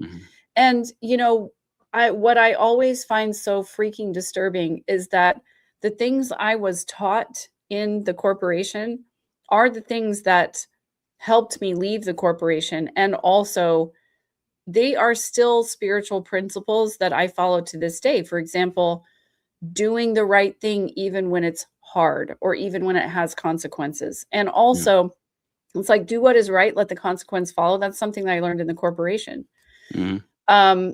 Also, you know, the article of faith that says, let men worship how, where, or what they may. Apparently, that does not apply to people who have left the corporation, right? Because it's like, okay, let Buddhists, Muslims, you know, Catholics, let them all worship how, where, what they may, but not ex-Mormons. They're not allowed. They're going to continue to be vilified. Anyway, I forgot why I went on that rant in the first place, but it's just one of those things that, like, whenever this topic comes up, the law of consecration, the oaths that we make in the temple, you know, the church tearing families apart, literally, because that's their entire goal. I don't mean to catch you off there, but you were on a good one there, because I was thinking the same thing in terms of the law of consecration. We see, like, in the Church of Korihor, we have a mission that's supporting a great organization down in southern Utah called Cherish Families. And what they are is an organization that supports the families, women and children of the Mormon polygamist men who ran their own United Order, as the Law of Consecration's organizations are known, who ran a United Order where if you got a job, you weren't allowed to have a checking account. And for a lot of these women, especially, they didn't know how to open a checking account. They'd never had one in their life. They had no credit. They were credit invisible. There were children born in these communities didn't have social security numbers. I mean, and so it's like, so when these men start getting carted off to prison, the few that did, and then the rest scattered, these families were left abandoned. And this is not unique to the FLDS and to Warren Jeff's crew. This goes back to Brigham Young. If you were kicked out of the church, you didn't just lose your spiritual community. You lost your livelihood. You were abandoned. Well, if you were allowed to remain alive, and what we're learning from the 19th wife is that as soon as a person expressed disinterest or expressed consternation with the leadership of the church, they were suddenly unalived by Indians. All right. And, you know, and then they found out later it wasn't actually Indians. It was actually, you know, Danites or other people who were closely associated with Brigham Young, because Brigham Young was like, oh, they're going to leave the church. You know, and she specifically analyzed it, specifically tells the story of this one woman who lost her husband. And for 3 years, I think, after he died, she believed that he had been, you know, attacked by Indians. And then when she found out the real truth, it was like having to go through the whole grieving process all over again, because it was like, no, actually, that's not how he died. It was not just a random attack by natives who thought he was on their land. It was actually your people, your own people, the people that you associate with every Sunday, and all the time. And so Brigham Young was a particularly vindictive and bloodthirsty man, and believed that if you did not want to, you know, toe the line, you didn't deserve to be here anymore. Yeah. He would use the phrase "used up." It was high Yep. time he was used up. And I learned Well, that. I actually had I've been researching and adjusting my screenplay. Finally picked up a screenplay I'd written a couple years ago called Kingdom Business, where I tell the story of Wild Bill Hickman, who was he is a notorious gunman for Yep. Joseph Smith and Brigham Young. Yes, guns for the Lord. That's right. He was, who actually betrayed Brigham Young in the end. And he talks about in his book, called Brigham's Destroying Angel. And oh my gosh, yes. With his excommunication, basically, he just pissed off Brigham Young one day. Mm-hmm. Up until that point, Brigham Young, he was one of Brigham Young's favorite gunmen. Assassins. Basically. Yeah. And, it's between him and Porter Rockwell, John D. Lee, and, and a handful of others, Joseph Nobles and others, is that they would, until he would get wives given to him. He had 10 wives at his height of power. And he had lands. If you got a wife, generally you'd get, as I understand, you'd get an allotment of land. You have to provide for her. You have to provide for the kids. And he would complain to Brigham Young saying, then you send me off on these wild goose chases on stupid businesses that never make any money. And my children have to eat out of the storehouse. And Brigham Young would remind him, but they can eat out of the church, out of the storehouse. Don't you forget that. Be grateful. Meaning that his kids, they ate off of the communist system, which I could cut you off from the storehouse if I wanted to. That's right. And they would have nothing. And all it took was Brigham Young deciding, and when Bill Hickman had embarrassed him too much, and he was and had confronted him when he told him, "I want you to go and kill this general in the U.S. Army," and Bill Hickman's like, "So that general and I are friends, and I'm not going to kill him. He's a good man." And I'm sick of this. Then he's like, "Oh, well, maybe you need to be excommunicated." And then what happens when the father of a family gets excommunicated, whether it's in Warren Jeff's group or Brigham Young's group, all those wives are now divorced from him. All those children are disassociated from him. They can't have anything to do with him. And, he basically destroyed this man's life. He was a bad dude, but he was a bad dude whose mistake was crossing Brigham Young and telling him no. Exactly. That's the whole thing. Like, it wasn't even that he did anything that was really that terrible. It's just that Brigham Young didn't like him. And what was the reason Brigham Young wanted this general dead? Oh, it was some trivial bullshit. Like, it was not anything that was, egregious by any means. It was just Brigham Young didn't like him. It just, all of these, all of this retribution that was carried out, all of this blood atonement that was carried out was over petty differences. And Brigham Young was like the most insecure. I always like to refer to him as a short, bald bigot who basically was so insecure that he couldn't stand even like the tiniest little insult. And anytime somebody crossed him in any way, he was like, "Dead. That's it. Straight to death. Go to the other world. I don't need you here. I don't want you here." That's right. So that's the Mormon communism that he's talking about here. There's not anything like communism, as you're going to learn here. It's the exact opposite of communism, of course, even though it may have sounded somewhat familiar. Where it may be found on any of the church records of the church. Their names shall not be found, neither names of their fathers, nor their names of their children, written in the book of the law of God, saith the Lord of hosts. Yea, thus saith the still small voice, which whispereth through and pierceth all things, and oftentimes maketh my bones to quake, while it maketh manifest, saying, And it shall come to pass, I, the Lord, will send one mighty and strong, holding the scepter of power in his hand, clothed with light for a covering, whose mouth shall utter his words, eternal words, while his bowels shall be full of fountain of truth. His bowels shall be full of what? I'm sorry, his bowels. I think you said mirth? Is it symmetry? mirth? His bowels shall be full of symmetry? Mirth? Has to do with I think it's the number 11. properties in Zion.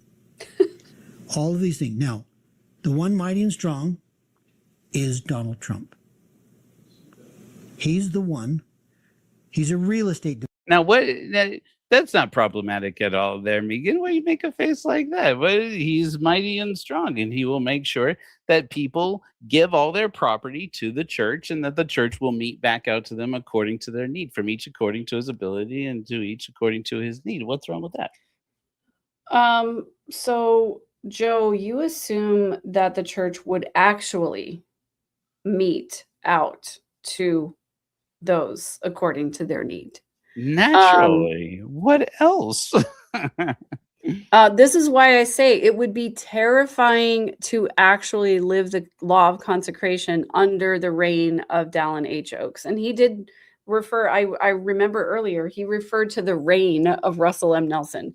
The reign, okay, like this is comical to me. It's comical to me what little boys these prophets, seers, and revelators are. Where Russell M. Nelson got his feelings hurt because he said that the word Mormon was a victory for Satan. And Gordon Hinckley was like, Russell, relax. It's not that big of a deal. We like the word Mormon. I'm a Mormon boy. You're a Mormon boy. And Russell Mormon was pioneers. And Russell was so butthurt that he had to come out and change an entire marketing campaign that they spent millions of dollars on because he was upset about being called out in general conference for like, it's not that big a deal, right? The name of the church. Right. Now we have Dallin Oaks who has taken over, and he's butthurt about the fact that Russell M. Nelson announced so many new temples that he's like, we're stopping the building of temples. We're not going to announce any more temples. Like, these little boys are so underdeveloped and they are so insecure that all they can do is kick against the pricks of their predecessors. That's literally all they can do. It is so fucking stupid that these men who have control over hundreds of billions of dollars, the only thing that they can do is enact policies that basically discount the work of their predecessors. And we could play a game right now where we could say, Megan, are you talking about the leadership of the Corporation of the Church of Jesus Christ of Latter-day Saints? Or are you talking about the presidency of the United States? Because it's the same thing. Donald Trump comes in. He wants to undo everything Joe Biden did. Joe Biden came in. He wants to undo everything the dude before him did. Or he wants to see, he's like, the dude before me was actually kind of a good guy. So I'm going to keep a bunch of his shit. I'm going to do some new shit. Donald Trump comes in. He's like, everything the guy last before me, shit. It was up. The economy, that was his fault. Everything is terrible. Gas prices are high because of sleepy Joe Biden. Sleepy Joe Biden. And because of Rosie O'Donnell. I don't know why, but it's because. Like, what the fuck is wrong with you? You have control over the armies and navies, and principalities and powers. And with silver and gold, buy up navies and reign with blood and terror. Reign with blood and horror on this earth. And you can do all of that shit. And what you want to do instead is get rid of Obamacare. Like, that's your big priority. Like, shut up. What is wrong with you? Which really wasn't even about healthcare. It wasn't even about money. It was just about showing up the other guy. You're absolutely right. Exactly. It's so fucking stupid. When you dial it down to the lowest common denominator, all the Dallin hoax is doing, Dallas hoax, shall we say, all he's doing is trying to undo what was done before him and make himself a better man than the last guy.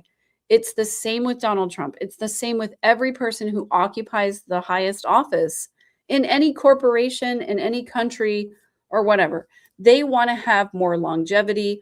They want to have more Like they want to have more legacy. They want to do something that's more important than the last guy did. Like, shut up. This is the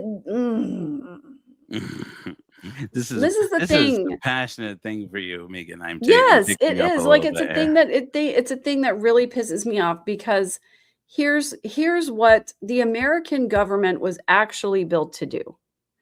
The American government was actually built to have someone in power who cares more about the American people than about his own interest or her own interest. And the reason I think that we have never had a woman president before, first of all, patriarchy. Let's just leave it at that, right? But the idea that someone would occupy that office and actually be selfless about their candidacy, actually be selfless about their governance, actually care about the American people on a real level. That's a concept that's completely foreign to us as Americans. And I'm sorry that we're being so America-centric, but this is like, it's an American religion. Mormonism is an American religion. And it's our government they're talking about overthrowing right now. It is our government they're talking about overthrowing. And also there's been a lot of talk about having an American Civil War, which a lot of Mormons are pro-American Civil War. They want to have a war. Like, what? Have you even like considered all of the ramifications and the ripple effect that would happen if we had an American Civil War? Like, all of you preppers who are out there, not listening to this probably, so I'm preaching to the wrong crowd, but all the preppers who are out there saying that we're going to hoard up all of these food supplies and we're going to make our own ammunition, and you know, Chad Daybell saying like, where should we position the guns when the zombies start infiltrating, right? There are people out there who literally believe that civil war is the only path forward right now. It's insanity. Just if people would just stop to think for 1 second, or maybe 5 seconds, about the legacy of what do you want to leave behind? What do you want the lives of your grandchildren and great grandchildren to be like? I am one of those, as you know, Joe, we've talked about this before. I'm one of those who's a proponent of saying, like, we are very much more similar than we are different. We all want the same things. We all want peace and prosperity for ourselves and our children. We all want for life to continue. Well, except a few. And I do have to say, like, there are the billionaires out there who don't give a fuck about normal people. They just want to have as much money and power and capitalism as they possibly can. So there are those people out there, obviously. But for the most part, like, if you reach into the life and the home of somebody who lives on the other side of the world from you, you'll realize that, like, in their very most vulnerable of moments, and I love this I love to talk about the time and space between awake and asleep. When you're lying down in your bed at night and you've put your phone away finally, and all you have is your thoughts and your feelings, and you just have to be really real with yourself. What is it that you think about? What is it that you care about? For me personally, I think about my children. I think about my grandchildren. I think about what their lives are like. I hope that they are peaceful. I hope that they're lying down in bed at night, not concerned about where their next meal is coming from, not concerned about whether or not they're going to have a roof over their heads. And I always hope that the people that I love and care about can lie down at night with a modicum of peace for the next day. And I feel as though the majority of the population does the same thing. No matter what religious tradition you come from, no matter what country you're from, I think that most people lay down at night with the same thoughts in their heads. They want peace and prosperity for themselves and their children. There are, I think, the 1%, right? The billionaires who lie down thinking, who can I today or tomorrow? Like, who can I take advantage of so that I get more. Like those toxic people who don't have a second thought about all of that stuff. But I think that for the majority of us living on this planet, we all want the same things. And so given that as an idea, in what world does a one mighty and strong make sense? In what world does religious domination or political domination or financial domination make sense? It doesn't.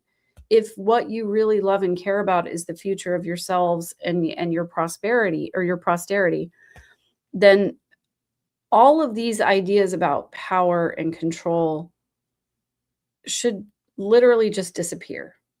We shouldn't have any of these thoughts or feelings. I know sorry, that was a very long rant. It's a good one. To say that, anybody who is entertaining these ideas about there even existing a one mighty and strong, a one person, like, why are we still giving up our agency or our ideals to some other person? Why do we still need there to be a leader of some religious faction?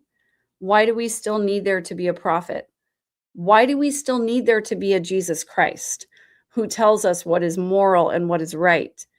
I absolutely love this comment by, I think it was Ricky Gervais, who said, somebody asked him, like, without the Bible, without Jesus Christ, how do you even have a sense of morality? And he says, well, I don't. Like, I commit as much rape and murder as I want to, which is none. Right. Because I'm a decent human being. I don't need a book to tell me how to be a decent human being. I don't need a Jesus to tell me to treat people with kindness and respect, because that is just what you should do as a human being, devoid of any religious instruction. Sorry. No, that's a good one. I mean, and it really is what we're talking about here, because, it's like, this is exactly the point. Okay, so the United Order, the church tried it and it failed. Marxism has been tried many times throughout history, but it gets abandoned. The actual Marxian policy and ideas. What people don't realize about Marx is that he advocated for exactly what this guy Kelly Smith is advocating for, and doesn't realize it, because to him Marxism is a word, not a dude with a movement and a book and everything. Right. But Marx believed in a decentralized, local community only supported agrarian society of communists, of people who lived in intentional communities. He believed that only a stateless society could actually pull off communism. The Soviets tried to change that, and they did find that they met both with success and also raucous, horrendous failure. And and so people, we're raised to believe, in a generation that believed that Marxist-Leninist way of life was the Soviet system that crashed in the 90s. And it's like, and we were raised to believe something that Mormons previous to us never were before the Soviet Union, which was basically everything that Marx wrote about was the real society, that America would have to be overthrown. All the states would have to be overthrown, and that these stakes of Zion would take control and serve their local communities, and everybody would give according to his ability and would receive according to his need, and there were no poor among them. This is not new, but what's interesting to me is he sells it as Donald Trump is going to do this, which I'm going to just be the pessimist who says he's not actually. Donald Trump has no interest in this whatsoever. But right now he's saying it because I think he feels what a lot of people feel. And for me, it was watching Charlie Kirk, because, I do coverage of the whole Tyler Robinson controversy. And I wanted to know, I did a live stream recently where I played the conference, some of the controversial things that Charlie Kirk and some of the other TPUSA speakers, including Megyn Kelly and freaking Lauren, what's her name, and Tucker Carlson all got up there and talked about in the meeting that the day afterwards, we're now learning because of Maggie Haberman and Jonathan What's His Bucket's new book, that the day after that, he got a call from Donald Trump saying, what the hell was that? It was all an Epstein grievance fest. That is never to happen again, because they got up and complained that Pam Bondi had promised to expose Jeffrey Epstein, and she didn't do it. And she missed the mark, and they felt like they were being fed bullshit and lies and redactions about Epstein Island. And then he would turn around and say, and he said, and the thing that's not being addressed by this government, no matter how hard I try, Charlie Kirk himself said, is that we have all these students that I'm trying to talk to every day whose main complaint to me is that there's no such thing as affordable housing for young people, that there's no way that young families can own a home. And I remember looking at that and thinking, I never paid attention to this guy because I don't like him. I don't like his organization. I don't agree with his politics. And here I am compelled to watch him and saying, this guy's been saying what I've been saying since the Obama administration. And you're right. It affects all of us. And we agree. Maybe we don't agree on more than we disagree, but the things that we do agree on are big. And so when anybody comes out and says, you know what, in this country, we need to have a solution where everybody can own a home and the government's responsible to make sure that it happens no matter what it takes. It doesn't, it doesn't surprise me that they, both sides point to each other and say, well, that's communism, right? That's where I am on that. Do you still hear me? I think one of us is getting choppy. I might be losing my internet here. Hold on. Oh, my internet's strong. I think we might be losing you, Megan. I don't hear you anymore. Oh, no. Do you guys hear Megan over there in the comments?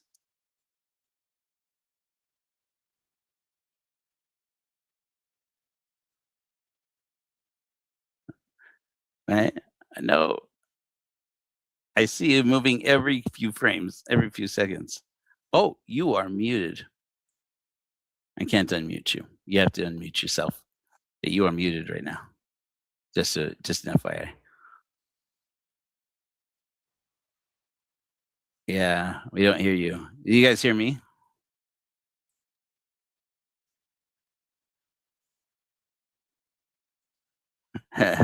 I don't know either. I tried to unmute you from here, but I won't do it. Maybe you have to go out and come back in, or maybe you have to turn your microphone off and on. Let's listen to Kelly while Megan sorts out her microphone. This is the end of it. He's going to set up Zion. Help set up Zion. He knows he knows what it takes to set up a whole city, the sewage and the water systems and the streets and power and all that kind of stuff. He's very familiar with all that. He didn't pick somebody out of the blue. God, he trained him in this ahead of time. And now the kingdom is established in Missouri, as a real estate and it will be started there and grow, and the firstborn, all that stuff, translation, everything. And so all these things are going to happen from there, and that's where it rolls forth.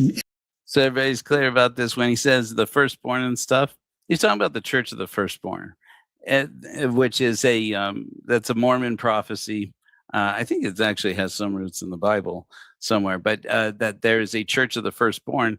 That's the way Lori Vallow and Chad Daybell referred to their group, and he doesn't want to bring that up. This, again, like Shane Baldwin, nobody wants to say Chad Daybell, but what he's basically saying here is that Donald Trump is the new Chad Daybell.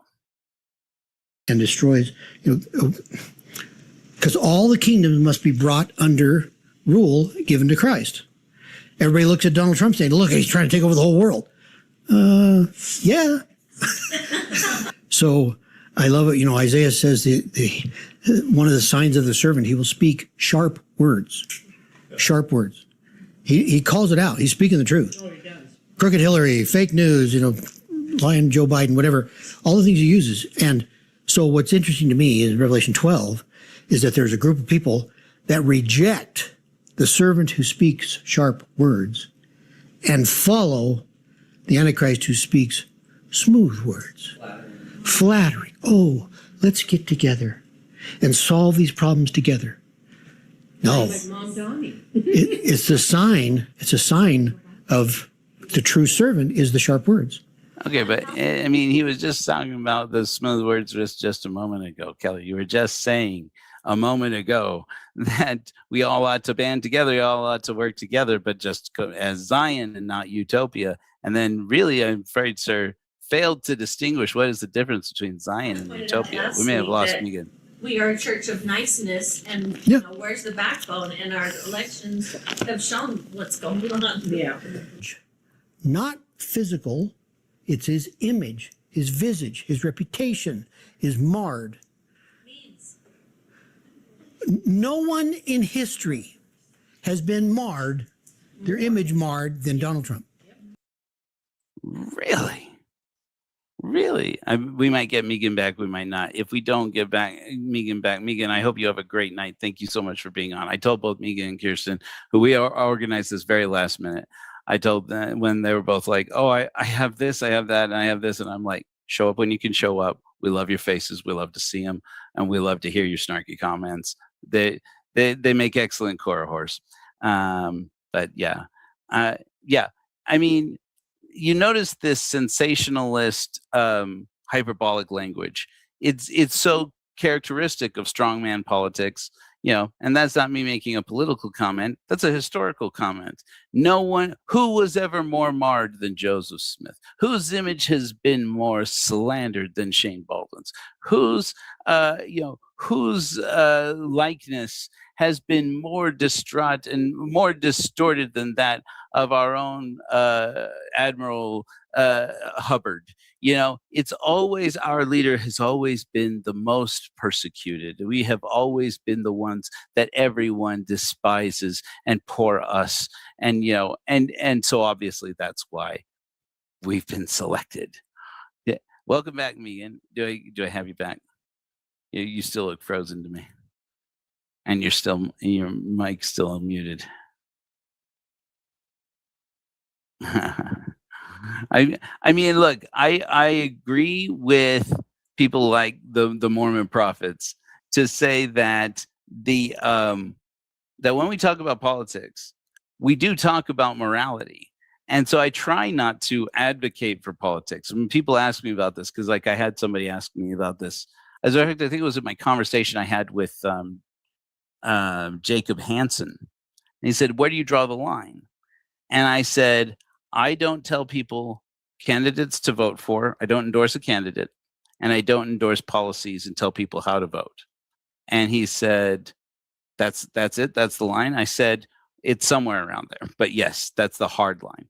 And I said, but I now suddenly do agree, since founding the Church of Korihor, to understand that part of a responsibility of being a spiritual leader is to speak to the morality of that behind law, if morals are to be regulated.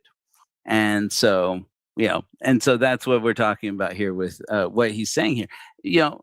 As far as, but when it becomes about the dear leader, I panic. I start to look around and say, why am I the only one really who's seeing this? No one is trying to prepare for all these people that are going to reject Trump when he finally becomes part of the church. They're going to reject him. They're going to, I want nothing to do with that man, is what people are going to say. They don't want anything to do with him. They don't want anything be a part of the church that he's a part of. And they won't be able to endure the persecution. They will, it's a repeat of the war in heaven when Satan. Now, those of you, you're going to hear something here. This is the end of all of this. This is me. I have condensed down only some of the major points of several hours. Well, a few hours of this man speaking. And when you see this, Kelly Smith, if you do see it, I want to thank you for allowing me to, your courtesy. I hope that you don't feel I maligned your character in any way, sir. I hope that if you do see this, you will reach out to me. As a matter of fact, I will shoot out an email, as I did for Shane Baldwin. I'm getting better about this, to say I'm covering you, perhaps not in a flattering light. I am going to give you an opportunity to come back on the program and respond. For FYI, I don't have a lot of information to report on this. I did receive a message back, by the way, from Shane Baldwin's team at Zion Media, saying that Shane Baldwin wants to talk to me. And they've always been nice to me. I think those of you who have heard me talk about Zion Media, which I have only superficially for the most part, but I think you all have heard me say multiple times, everyone at Zion Media has been super kind to me. And partially because apparently they don't have blackmail on me, but we'll talk about that another time. But the man on the bottom of the screen, that's a good question. Oh, orthodoxy is cool. Yeah. Okay. Thank you. Dragged, a third of the host of heaven. That's why it's in Revelation 12 that the dragon's tail, that he will drag people out of the church because of Trump's relation. That is about the Church of Jesus Christ of Latter-day Saints. And when he gets involved, there's a group of people, members of the church, that are cast out, just like the premortal life, because they will not accept Trump. Now, if you don't know, so this harkens back to the Mormon Bible. Yes, there is a Mormon Bible. People who say that there is no Mormon Bible are lying. There's a Joseph Smith translation of the Bible. And Joseph Smith went in and changed the Bible. There are some people who call it a commentary on the Bible. It is not. That is a lie. And there is a book known as the Book of Abraham. There are plenty, there's plenty of controversy around the Book of Abraham. But in effect, the Mormon theology says, and including in the Book of Mormon, that there was, and Doctrine and Covenants, all the standard works, weaves in this story that before we were born, we all existed. And we are eternal and co-eternal with God. Now that's a doctrine that's more or less changed over the course of Mormonism into its journey into modernity. But it is the current narrative, is that we have all always existed and we are all co-eternal with God. In our forms that we have now, we are the product of our parents and also our heavenly parents. And yes, you have a heavenly mother. It may or may not be the same heavenly mother as my heavenly mother, but your heavenly father is the same heavenly father as my heavenly father, etc. Blah, blah, blah, blah, blah. And but in any event, that if you are here in a physical body, it means that you kept your first estate, which means that you chose to follow Christ before you were born, and be as a reward for following the war in heaven, for being obedient in the war in heaven, which is described in the book of Revelation. So that's hence why we're having this conversation. And he talks about, in Revelation says that a third of the stars of heaven fell. Mormons, like many people, believe that those souls, the third of the stars were the third of the souls, the spirits, children of God, who fell because they followed Lucifer. And Lucifer's plan, they will say, and again, why we're having this conversation, according to Joseph Smith and Joseph Smith's version of the scriptures, is that Satan wanted everybody to return to God. And in that way, he was usurping the place of God. And that God's plan needed to be abided by was Jesus's plan, which is the competing plan. We have Megan, and it looks like her microphone's on. Megan, are you with us?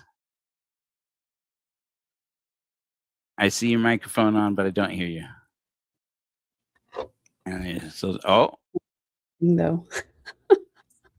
I hear you. I hear you now. Do you hear us?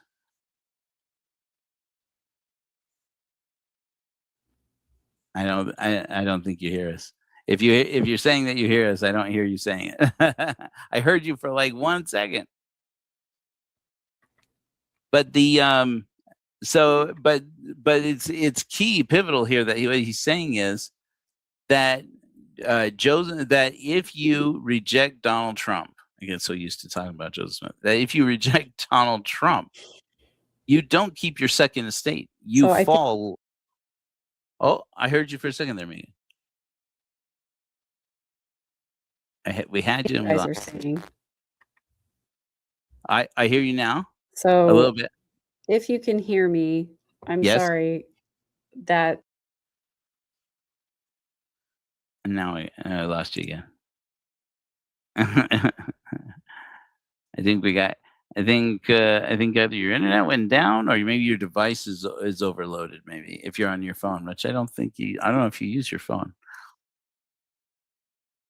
Nope, still don't hear you. And we used up all of the good luck we had with Megan's machine.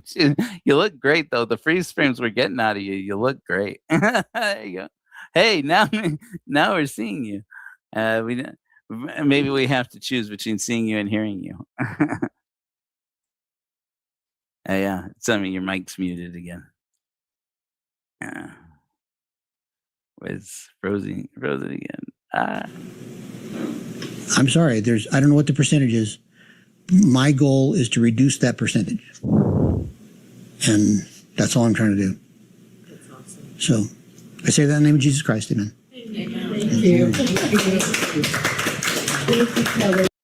So, out of fairness, the book that this man wrote, I went ahead and put, and Kelly Smith, when you see this, which you won't, but maybe you will, who knows.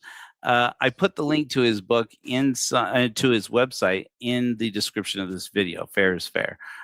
If it makes sense to you, even out of curiosity's sake, to buy this gentleman's book, I would encourage you to do it and let us know how it is.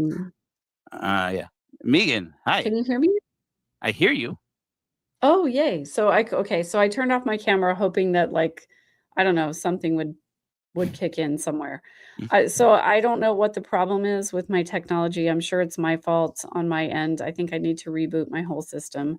But I just want to say thanks for having me. And I appreciate the opportunity to talk about this stuff because obviously I'm passionate about it, but I avoid politics on my own channel, on my main channel, and especially on my channel with Kirsten. Ex-Mormon Snark is a politics and true crime free zone. And so therefore, I appreciate the opportunity of coming on here and being able to talk about some of this because I do feel really strongly about it. And it always bothers me so much when these little fringe cults form themselves on the offshoots of Mormonism and use the coattails of Mormonism to garner trust from members.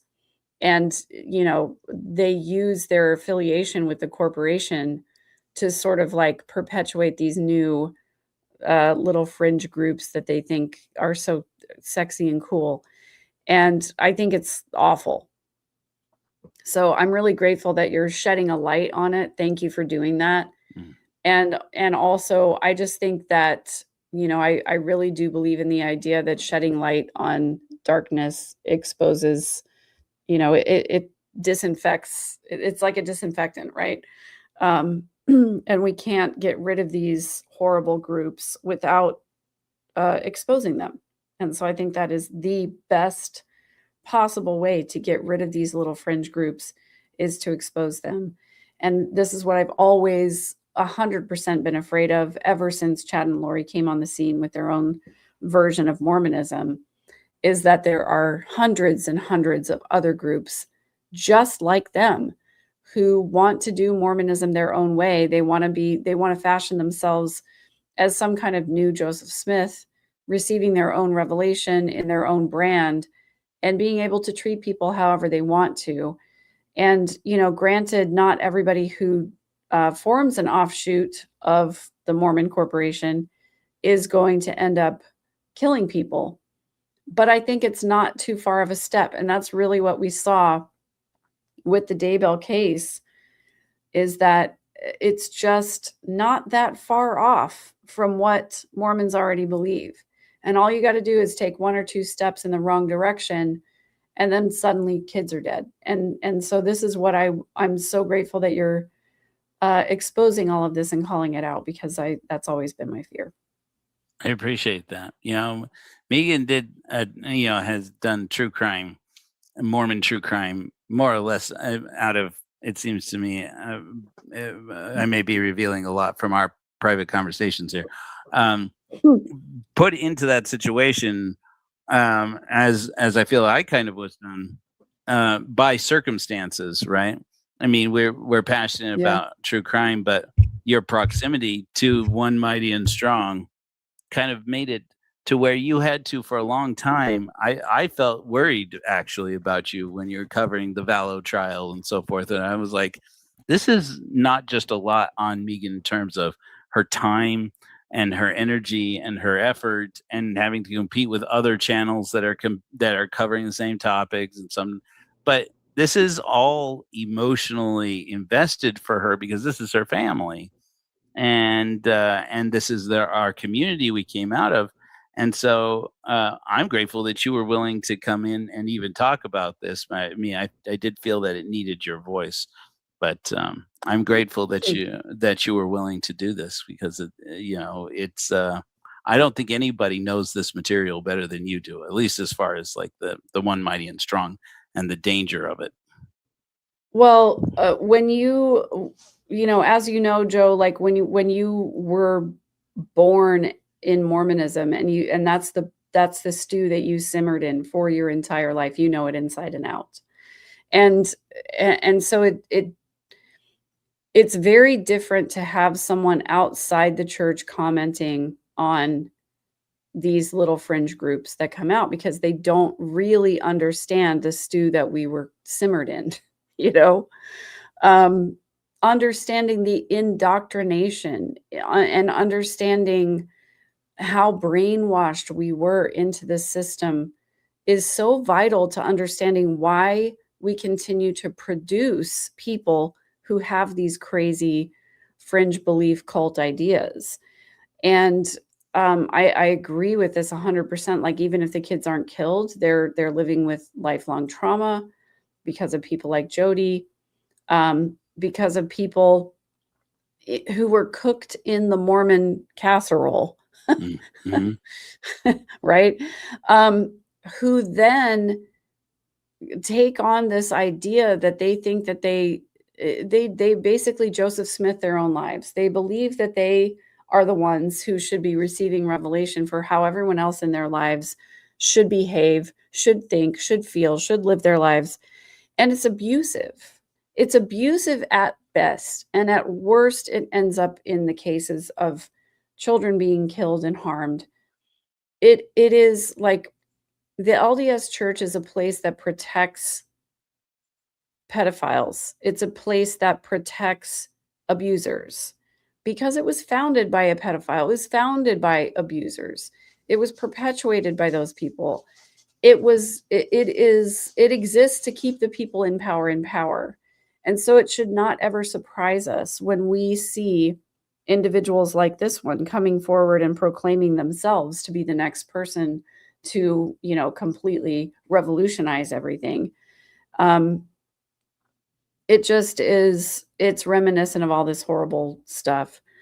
And to be honest with you, the farther distance that I have from the Daybell trials, the more grateful I am that I don't have to talk about it that much anymore. But I still think it's really important to talk about, because it is an important part of American history. It is an important part of religious zealotry that I think if we forget, we again are doomed to repeat. If we don't continue to expose and call out these little radical groups and cells, they're going to continue to populate. And I just think, like, ordinary people need to be aware that there are dragons in our midst. There are people who would use you and your time and your resources to further their own cause. And the more we can call that out, and the more that we can help people to find healthy community, the less successful these little fringe groups are. And honestly, when I look at all of these little groups, the thing that I see in common more than anything else is that people want to be made to feel important, and they want a sense of belonging.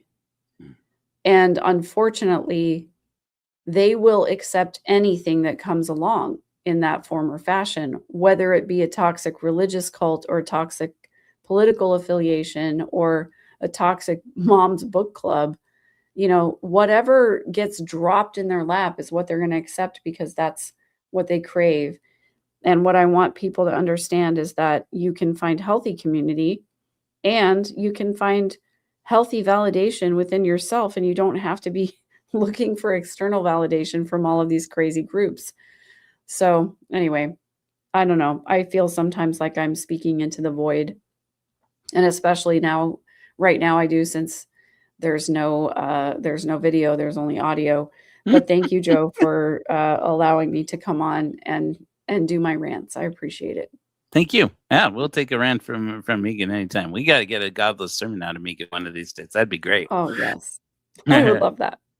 So I'll tell you what I'm going to do, you guys. I got a little juice still in the tank. So what I'm going to do is we'll end this live, and then I think I'm going to launch a Linger Longer and welcome everybody who wants to come on and just talk to you guys about some of the things that are coming up in the show. But and Megan, you're welcome back, even though it's late, and I wouldn't blame you if you went to bed because I know you're not a night owl. But thank you very much, Megan. Everybody, Megan and Kirsten, make sure that you click on if you haven't already, click on the link there in the description to their channel. And they are ex-Mormon Snark. We are Hellfire Agency, a mission of the Church of Korihor. And if you're not coming to family night on Monday night, what even are you doing with your Monday night? Ramen. I try never to miss it. Unfortunately, sometimes I have to, but I love family night with Kirsten and Megan. They're the best. They're the best Korihors around. Thank you very much, Megan, and thank you, everybody. Yes, thank you. Wander back here if you're night owls like me, so we can talk about some other things. But have a great night, everyone.